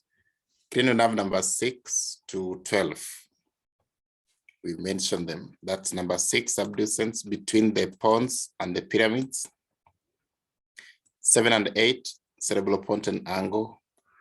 9, 10, and 11, retroolivary or posterolateral sulcus. And number 12, anterolateral sulcus or ventrolateral sulcus. We also have what we call tuber cinereum. It's now bulge posterior to the olive, not very nice on these images, but maybe I can show it in another slide. Yes, now here we see it just behind. So you have the pyramid, then olive. Behind the olive, we have the posterolateral sulcus with those nerves. Then behind that, we have the tuberculum cinereum. Don't confuse with the tuber cinereum of the hypothalamus. This is tuberculum cinereum. The one of hypothalamus is tuber cinereum. So tuberculum cinereum represent the spinal tract and the nucleus of trigeminal. Just deep there. All right. The pyramid contain the corticospinal tract as they pass through the medulla oblongata. The olive contain the inferior olivary nucleus. We are going to see it shortly. So those are external features from the ventral aspect or ventrolateral aspect. How about external features of the medulla from the dorsal aspect? From the dorsal aspect, we note that there's a part of the medulla related to the fourth ventricle. So it's open into the floor of the fourth ventricle. We call it open medulla because like an open book. And then the lower part of the medulla encloses the central canal of the spinal cord. So we call it the closed medulla. So here, from around there, that would be open medulla up to there. Then this is closed medulla. This is the floor of the fourth ventricle. It has some impressions on it. Importantly, the ones related to the vagus nerve and hypoglossal nerve, we call them the vagotrigone and the hypoglossal trigone.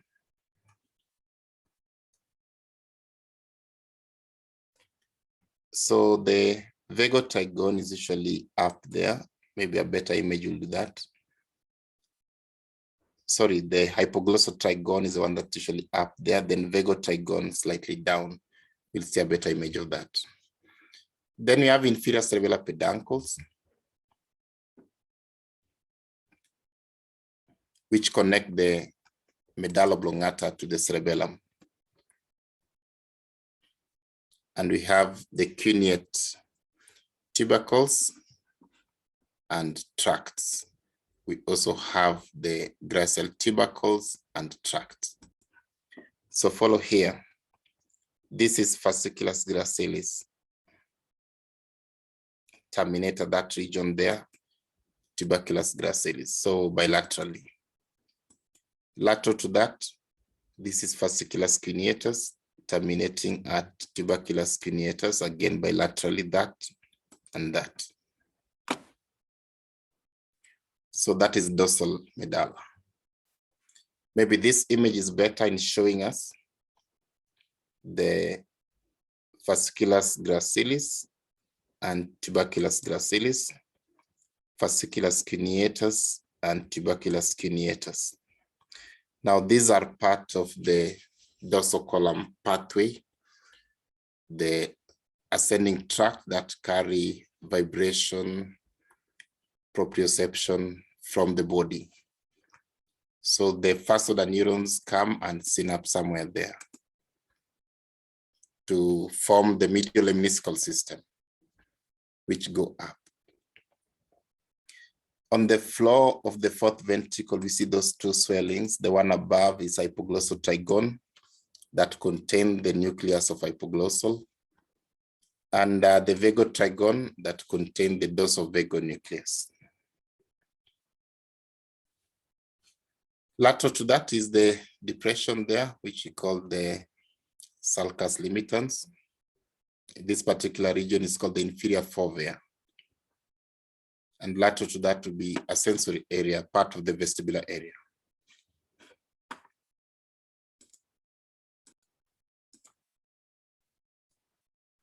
So let's see what we have internally.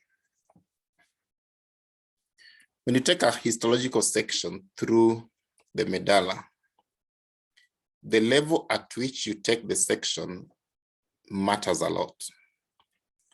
Because just like midbrain, the structures are a bit different. And these ones are even very different.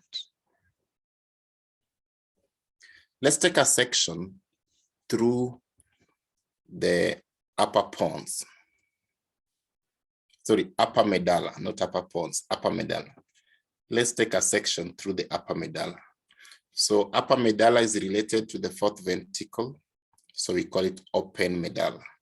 How do you know it's open medulla? Just look dorsally and you'll see the fourth ventricle with that open book appearance. You know you're in the open medulla, not difficult. So what does the open medulla have in cross-section? It has the fourth ventricular space dorsally surrounded by periventricular gray matter. So this is the periventricular gray matter. That periventricular gray matter contain, of course, neuronal cell bodies, and some of them are for cranial nerves. We are going to see that shortly.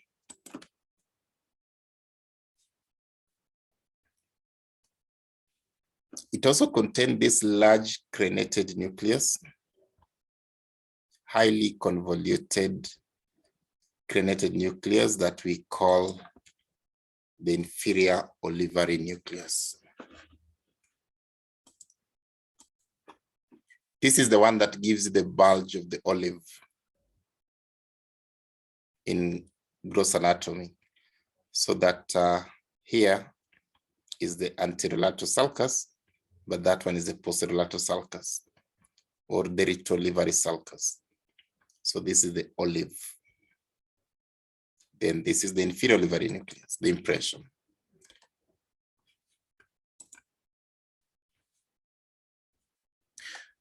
Just ventromedial to the inferior olivary nucleus, we see this white matter bundle that has been cut in cross section. These are the pyramids. And what do you notice about the pyramids? That they are distinct. There's a very deep cleft between them, so that the right and the left one are very distinct.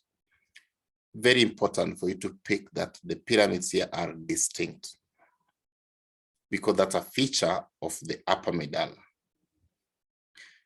Remember, the pyramids contain corticospinal tracts, fibers coming from the cerebral cortex to go to spinal cord for control of muscles. They're upper motor neurons.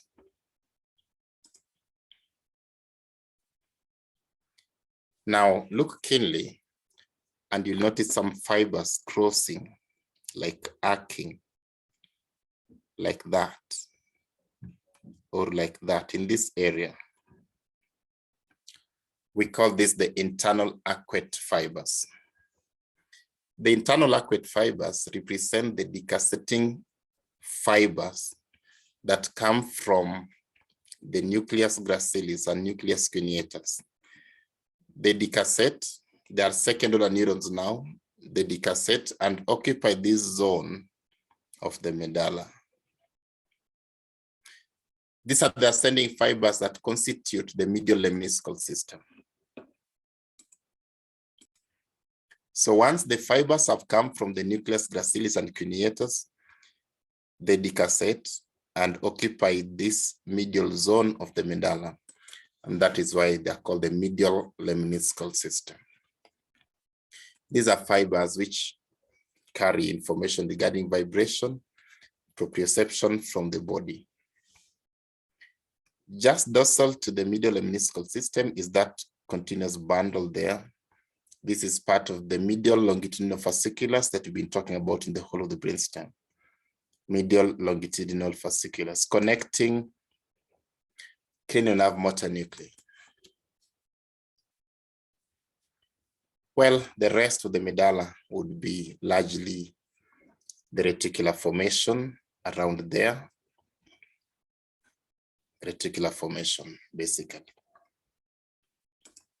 So that is the internal feature of the open medulla. This image captures that as well. So we have the pyramids there, medial lemniscal system, somewhere there, the inferior olivary nucleus there, the periventricular gray, which contain largely the nuclei of various cranial nerves found there, reticular formation there.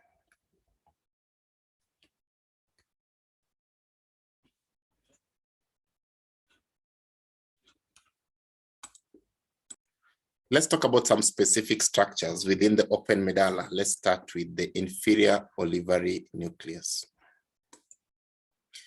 The inferior olivary nucleus is part of the precerebellar nuclei. Precerebellar nuclei are nuclei which go to the cerebellum, or rather give you fibers that go to the cerebellum, but they are also receiving fibers from somewhere else.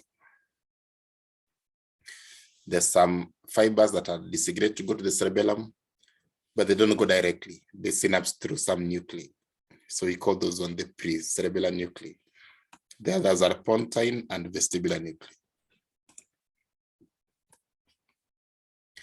The fibers which go to the olivary nucleus may be coming from below as ascending, like spinal olivary, or they may be coming from up as descending, like from the red nucleus and the like. From the olivary nucleus, fibers go to the cerebellum via the inferior cerebellar peduncle. These fibers go all the way to the outer layer of the cerebellar cortex without synapsing in the deeper zones of the cortex. So they constitute what we call the climbing fiber system of the cerebellum. I mentioned to you that the cerebellum has two types of afferent, the climbing and the mossy fiber system.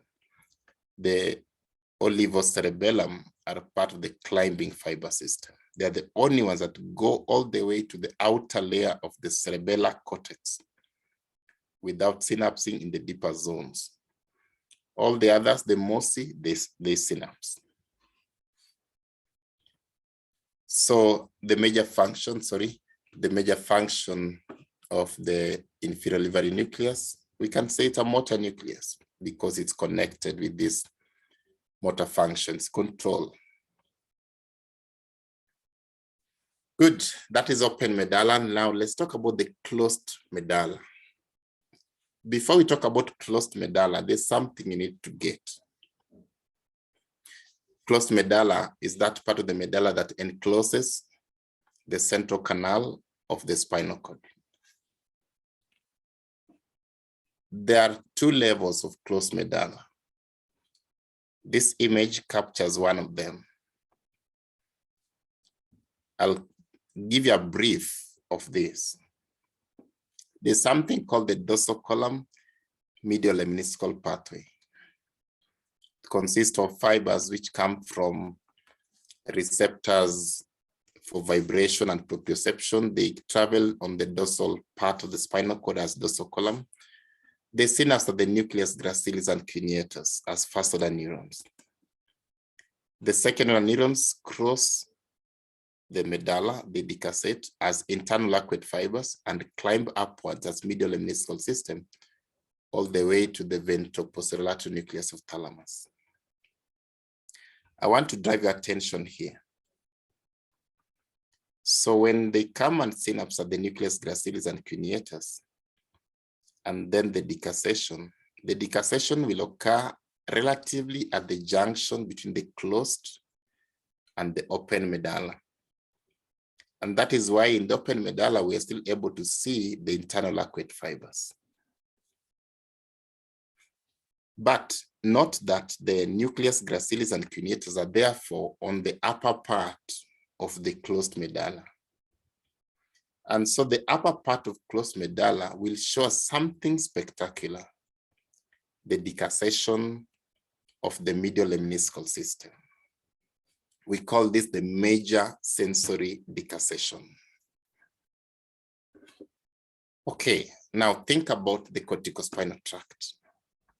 The corticospinal tract consists of fibers which come from up in the cerebral cortex, going to the spinal cord. In the medulla, and especially the upper medulla, they form the medullary pyramids. But the pyramids decussate at some point. The point of decussation of the pyramids is in the lower part of the medulla, near the junction between the medulla and the spinal cord. So the point of decussation of the pyramids is the lower part of the closed medulla. So what am I saying in simple terms? Histologically, the closed medulla has two zones. The level of motor decussation, which is the lower part, will look like that if drawn. And the level of sensory decussation, which is on the upper part of closed medulla, will look like that. The level of sensory decussation will be characterized by the presence of the internal arcuate fibers. At that point, the pyramids will be very intact, no decussation, because it's up. Yet the level of motor decussation or the level of pyramidal decussation, we will not have the internal arcuate fibers, but we'll see the pyramids decussating. So we'll not see distinct right and left pyramid because they'll be merging or decussating. Understand that the medulla histologically has open and closed medulla, but that closed medulla has two zones, the upper closed medulla level of sensory decussation, and the lower closed medulla, level of motor decussation. So let's discuss the closed medulla in that light. Look at this one. This is medulla. Looks almost different from what we just seen for open medulla. How do you know it's closed medulla? First, capture some things which could have been similar from the previous one. And the pyramid is there. Very distinct. We see the right and the left pyramid, very distinct. So we know no pyramidal decussation yet. But it's not open medulla because we don't see the fourth ventricle. Instead, we see this one. This is the pericentral gray matter. The gray matter around the ventricular space. Now here, not ventricle, but central canal, pericentral gray matter. So we now know this is not open, but closed medulla. If you know it's closed medulla, then we ask ourselves, is it level of sensory or level of motor decussation? It is not level of motor decussation because the pyramids are intact. It is level of sensory decussation because we can see the internal arcuate fibers, these ones. So anyway, the level of sensory decussation display the central canal with the pericentral gray matter. So you know that it's closed medulla and not open medulla. Then it shows us now the nucleus gracilis and the nucleus cuneatus. This is the nucleus gracilis. This is the nucleus cuneatus. The fibers of nucleus cuneatus, the fibers that terminate in the nucleus cuneatus is fasciculus cuneatus, which is this one here. So this is fasciculus cuneatus. And then this is nucleus cuneatus. Maybe some little fibers of fasciculus gracilis terminating into nucleus gracilis, we see there. Remember from gross anatomy, we are able to see that as the tuberculum cuneatus and tuberculus gracilis. This is the gracile tubercle, and this is the cuneate tubercle from gross anatomy. And even the columns are able to see them nicely.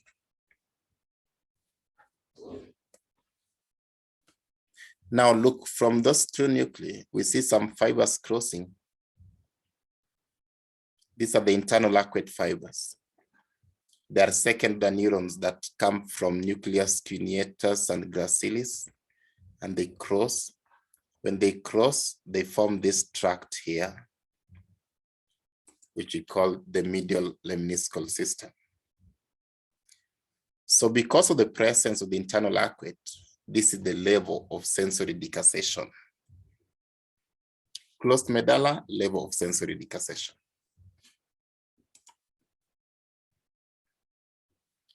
The pyramids are distinct, as we've mentioned. At the level of sensory decussation, we may or may not see some parts of the livery nucleus. In this one, we see some parts of the inferior livery nucleus. This is just a small part. Remember, in the open medulla, the inferior livery nucleus was very unmistakable. Here, we just see remnants of it. May or may not be there. Maybe just look at that lateral to the cuneate nucleus and tract. We see that region written face. This is actually the spinal nucleus and tract of trigeminal. Remember, the spinal nucleus and tract of trigeminal extends to the upper part of the cord. And from gross anatomy, this is what gave us the tuberculum cinereum. And if you remember, it was lateral to the olive. Great, that is medulla, level of sensory decussation. And that image captures most of what we've talked about. So the pyramids are intact. The olivary nucleus may or may not be there. It is closed medulla. We can see the aqueduct, the central canal with central gray matter. Importantly, we can see the internal arcuate fibers. So level of sensory decussation, they form the medial lemniscal system. Now, the cranial nerves that come out from the medulla are many. We can look at it as from number 7 all the way to number 12, but we've already discussed number 7 and number 8 in the Pons because they are pontomedullary junction. How about the closed medulla at the level of motor decussation? So this is the lowest part of the medulla. Closed medulla level of motor decussation may confuse you with the spinal cord. Indeed, it's a transition between the brainstem and the spinal cord. So you appreciate that we don't see the fourth ventricular space. So it is closed. And actually, this is the pericentral gray. So it's closed.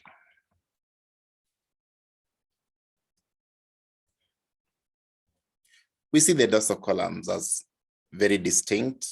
This is the fasciculus gracilis.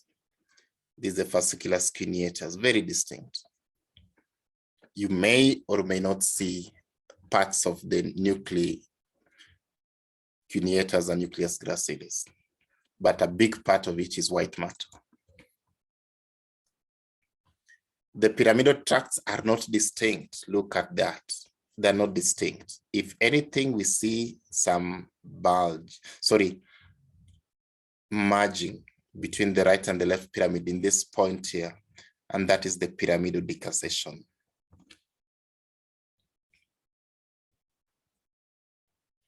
For this one, that's the pyramidal decussation.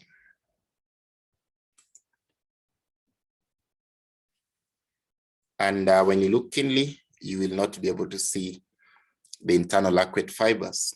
And that means, again, we are not seeing the medial lemniscal system.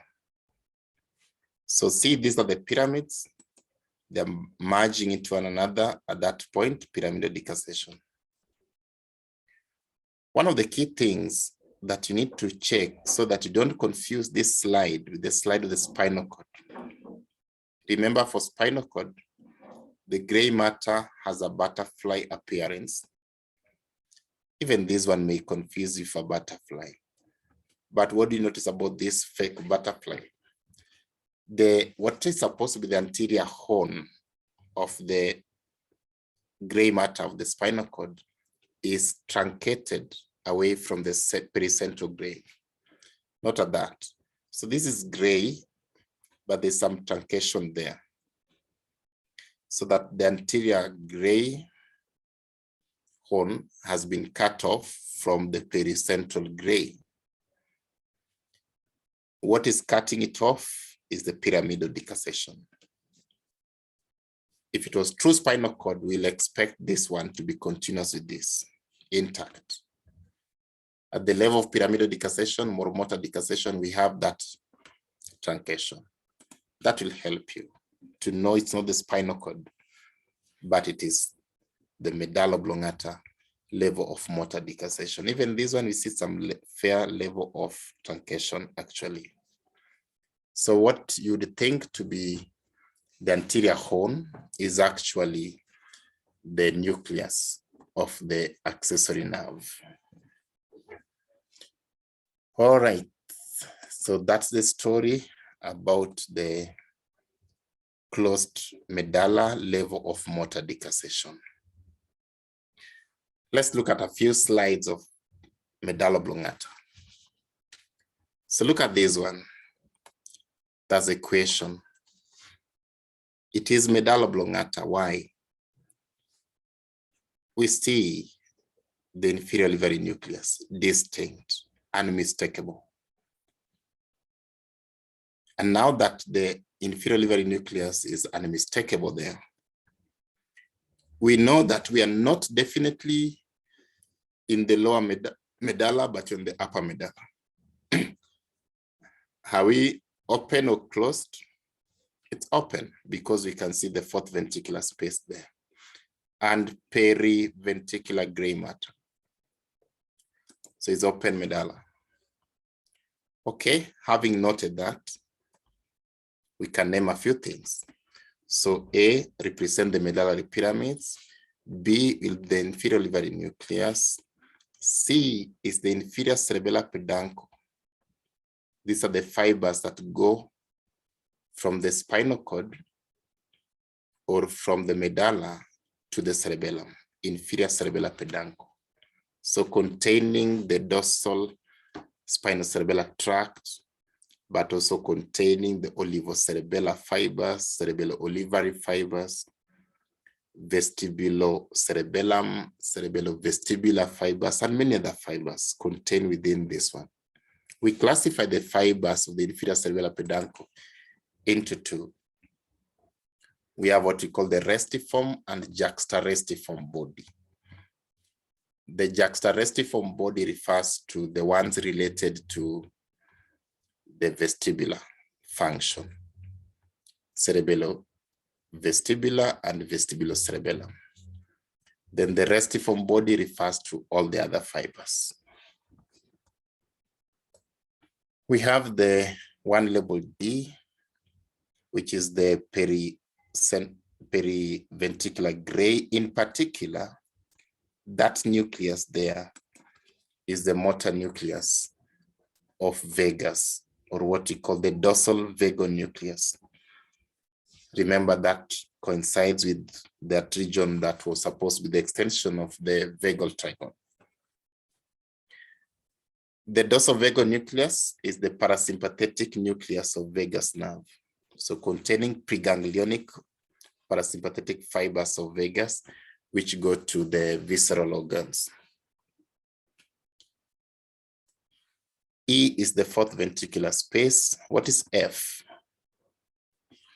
F is the nucleus of hypoglossal nerve. These contain fibers which go to supply the muscles of the tongue. Then we have the medial lemniscal system, this one. And if you extend that dorsally, this one is the medial longitudinal fasciculus. We've been talking about it all the way from midbrain. Lastly, we have that H, the ventromedian sulcus. So this is the slide of the medulla at the upper part, which is open medulla. Compare with this one. This is definitely closed medulla because we don't see the fourth ventricle, but we see central canal and pericentral gray. But what else do we see? The pyramids are intact. So not level of motor decussation, but level of sensory decussation, because again, we can see the internal arcuate fibers. So we can name the structures then. A is nucleus gracilis with fasciculus gracilis next to it. This is nucleus cuneatus. C, so that B is fasciculus cuneatus. D is the spinal nucleus of trigeminal. So the fibers next to it are the spinal tract of trigeminal. These fibers crossing at the internal arcuate fibers, they come from nucleus gracilis and cuneatus. When they go, they form a tract here, which is the medial lemniscal system. And G are the medullary pyramids, which are distinct. So this is closed medulla, level of sensory decussation. Lastly, we have closed medulla, level of motor decussation, characterized by merging of the two pyramids and truncation of the anterior horn in quotes, as you can see. So A, nucleus gracilis with the fasciculus gracilis B. C is nucleus cuneatus with fasciculus cuneatus D. E is the spinal nucleus of trigeminal with the spinal tract of trigeminal next to it. That is the central canal with pericentral gray matter, F. The medullary pyramids are here, not distinct because we have pyramidal decussation, H. Closed medulla, level of motor decussation. So let's finish with the cranial nerve, which are within the medulla oblongata. We have the following cranial nerve nuclei within the medulla oblongata.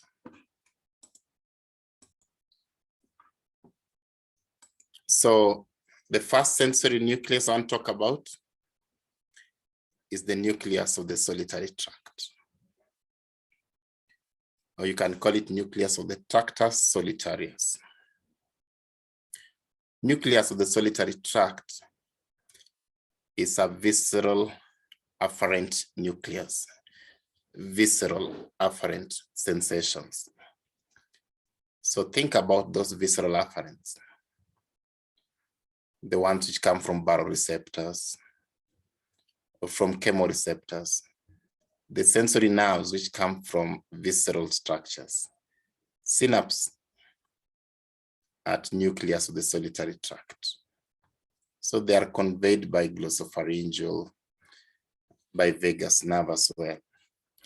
The upper part of the nucleus of the solitary tract contain the fibers which come from the tongue for taste. And so it's given its own unique name, the gustatory nucleus. So you can consider gustatory nucleus as a distinct nucleus or as part of the nucleus of the solitary tract. If you consider it as part of the nucleus of the solitary tract, then we can say that the nucleus of the solitary tract has two zones, the upper zone for special visceral afferents, that is taste, and the lower part for general visceral afferents. That refers to the sensation from baroreceptors and chemoreceptors. Remember, taste is carried by a facial nerve from the anterior tooth of the tongue, glossopharyngeal from the posterior one of the tongue, and perhaps vagus from the taste buds around the epiglottis and the pharynx. Even trigeminal may contribute a little. There are some taste buds which are on the palate. They carry by trigeminal pathway. If you consider them to be different, then fine. The gustatory nucleus is the one for special visceral afferents. Then whatever you call the solitary tract nucleus will now be the one for general visceral afferents. Okay, so we already talked about gustatory nucleus as a concept. The cochlear nucleus receives fibers from the cochlear nerve. The efferents from here will form the lateral lemniscal system and the trapezoid body. Vestibular nuclear complex are multiple nuclei also from the vestibular pathway. From the vestibular nuclear complex, there are multiple projections to the cerebellum, to the brainstem, and to the thalamus, multiple projections. Spinal nucleus of trigeminal is the one that receives signals, nerve fibers from the head region for pain and temperature. Interestingly, the fibers are not limited to trigeminal nerve. Even the ones that come from facial, as long as they carry pain and temperature, they'll synapse in the spinal nucleus of trigeminal. So basically, it's a general sensory nucleus from the head region for pain and temperature sensation. Remember, the sensory nucleus of trigeminal is a big thing. There's part in the midbrain, mesencephalic nucleus for proprioception and vibration. In Pons, the chief nucleus for touch. Now in the medulla, spinal nucleus of trigeminal for pain and temperature. Other than the sensory nucleus, we also have the motor nucleus of trigeminal, which is found within Pons. Which motor nuclei are in the medulla? Hypoglossal nucleus for innervation of the muscles of the tongue. Nucleus ambiguus is a branchiomotor nucleus. Branchiomotor nucleus is a nucleus that supply muscles of pharyngeal arc origin. We have already mentioned two of them. The ones for the first pharyngeal arc is the motor nucleus of 5, the trigeminal motor nucleus. The one for the second pharyngeal arc is the motor nucleus of 7, the facial motor nucleus. Now, the third pharyngeal arc, fourth pharyngeal arc, and sixth pharyngeal arches, or rather arch, have one complex nucleus, which we call the nucleus ambiguus. And perhaps that's why it's called nucleus ambiguus, because it supplies multiple pharyngeal arches. Now, the nerve of the third arch will be the glossopharyngeal nerve. So it comes from nucleus ambiguus.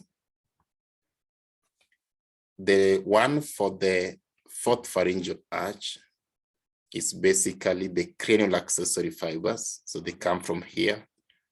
And the one for the sixth pharyngeal arch are the vagus fibers, which also come from here. So we can say that nucleus ambiguus gives rise to branchiomotor fibers, which are going to the third, fourth, and sixth pharyngeal arches. The fibers travel through glossopharyngeal, vagus, and cranial accessory nerve.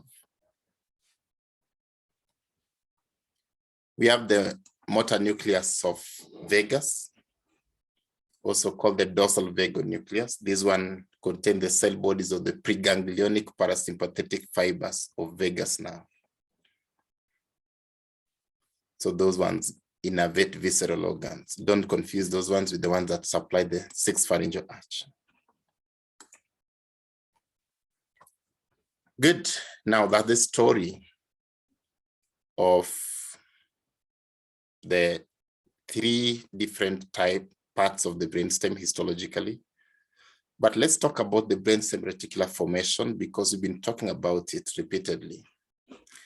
Brainstem reticular formation consists of phylogenetically ancient, extensive fields of interconnected neuronal cell bodies and fibers. Extensive to mean it's the whole of the brainstem, very extensive. And it doesn't just limit itself to the whole of the brainstem. It also continues upwards into the encephalon, so it extends to the thalamus and hypothalamus. And lower down into the spinal cord as well. It's a continuous core. Now, these fibers are ill-defined. You can't really say with a lot of confidence where the fibers are coming and going, because they're ill-defined, very diffuse, polysynaptic neurons. They have both parts which go up, ascending, and those which go down, descending. There are those which are crossed, decussated, and there are those ones which are ipsilateral. So all manner of fibers are found actually within the brainstem reticular formation. But what are the components of the reticular formation? We have the reticular nuclei and reticular fibers.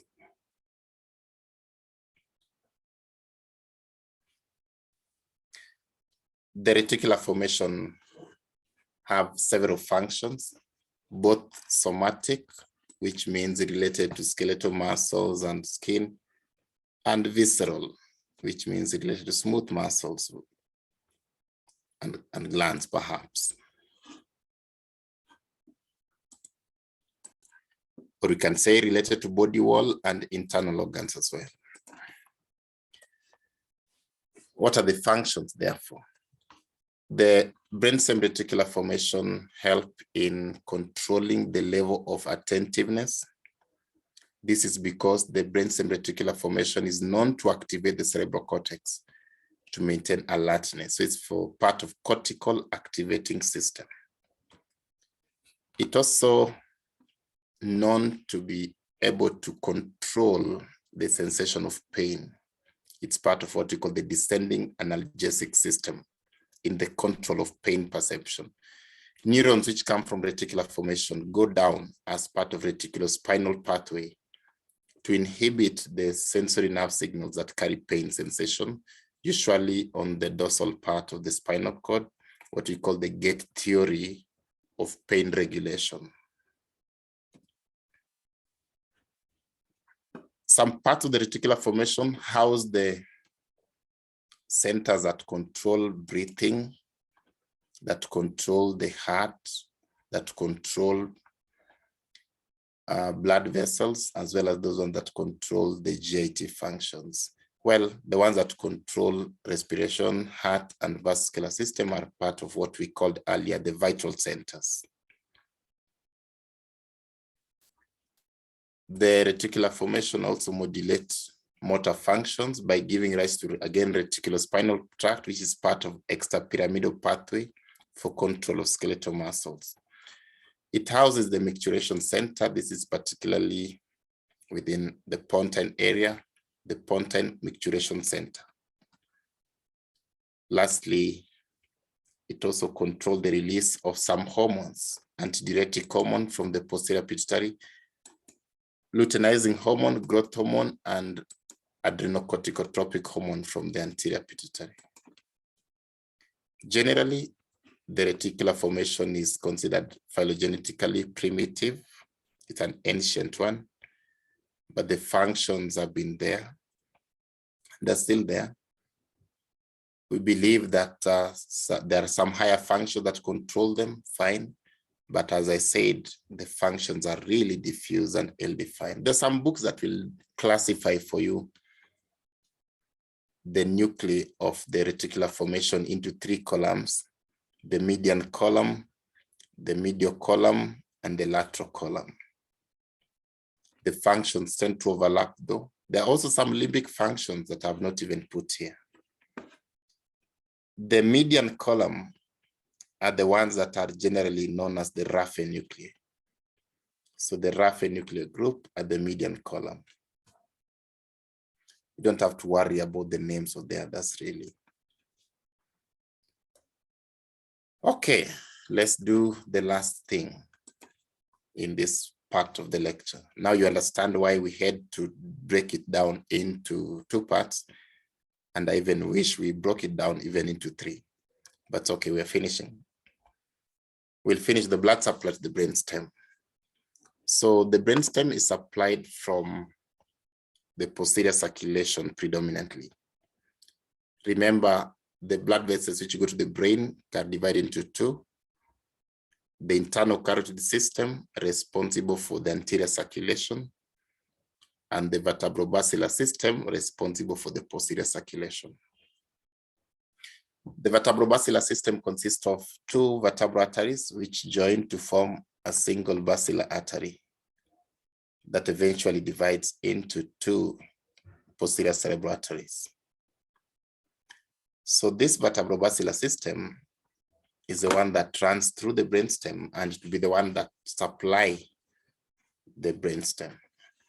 How are those branches? The branches that are given out to the brainstem are generally called the bulbar branches because they go to the deep structures in the brainstem. We call them bulbar branches.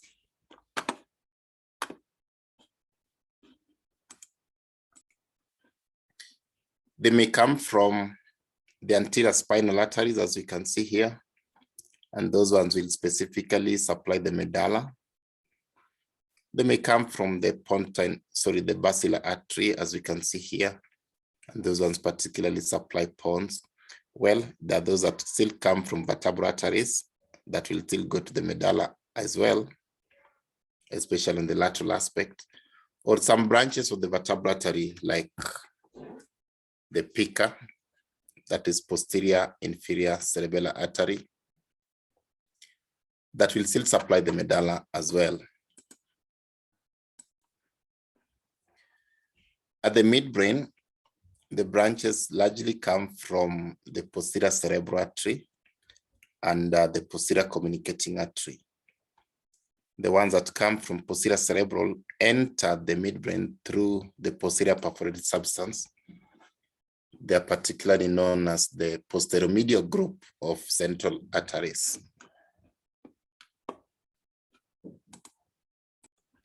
We may classify the arteries which go to the brainstem into three categories, depending on how far and which direction the arteries take, whether midbrain, pons, or medulla. There are those bulbar branches which go directly to supply the structures which are closer to the midline of the brainstem. They constitute the paramedian group of arteries. Paramedian group, so they supply the midline structures. Then there are those that go round, but on short distance. We call them short circumferential arteries. Then there are those ones which go really long, round. We call them long circumferential group of arteries. So familiarize with the term paramedian group, short circumferential, and long circumferential group of arteries that supply the brainstem. You may come across that in a different context clinically, because the structures which are in the midline are a bit different from the structures which are lateral, as we've seen from this brainstem discussion. And so from this, there's some syndromes that you may come across that you can check at your own time. Things like what we call alternating hemiplegias, which are generally due to destruction of the paramedian group of central arteries, affecting a cranial nerve motor nucleus as well as the corticospinal tract, giving us the alternating hemiplegias. We have superior alternating hemiplegia occurring at the level of midbrain, middle alternating hemiplegia affecting pons, and inferior alternating hemiplegia affecting the medulla oblongata. All right, so that is it. We have covered three key objectives in this lecture. We've looked at the functions of the brainstem. We've looked at the external and internal features of each part of the brainstem, and that is where we've spent most of the time, looking at those that apply for midbrain, pons, and medulla oblongata. Then we've looked at blood supply to the brainstem. We said this is what we'll cover in the first part, and we finished that. So the next part will be covering the cranial nerves. Again, that's a bit long, but maybe not as long as what we've done. We'll also, in the same sitting, discuss functional classification of the cranial nerve nuclei. So thank you very much for now, and sorry for the long time. Watch out for part 2.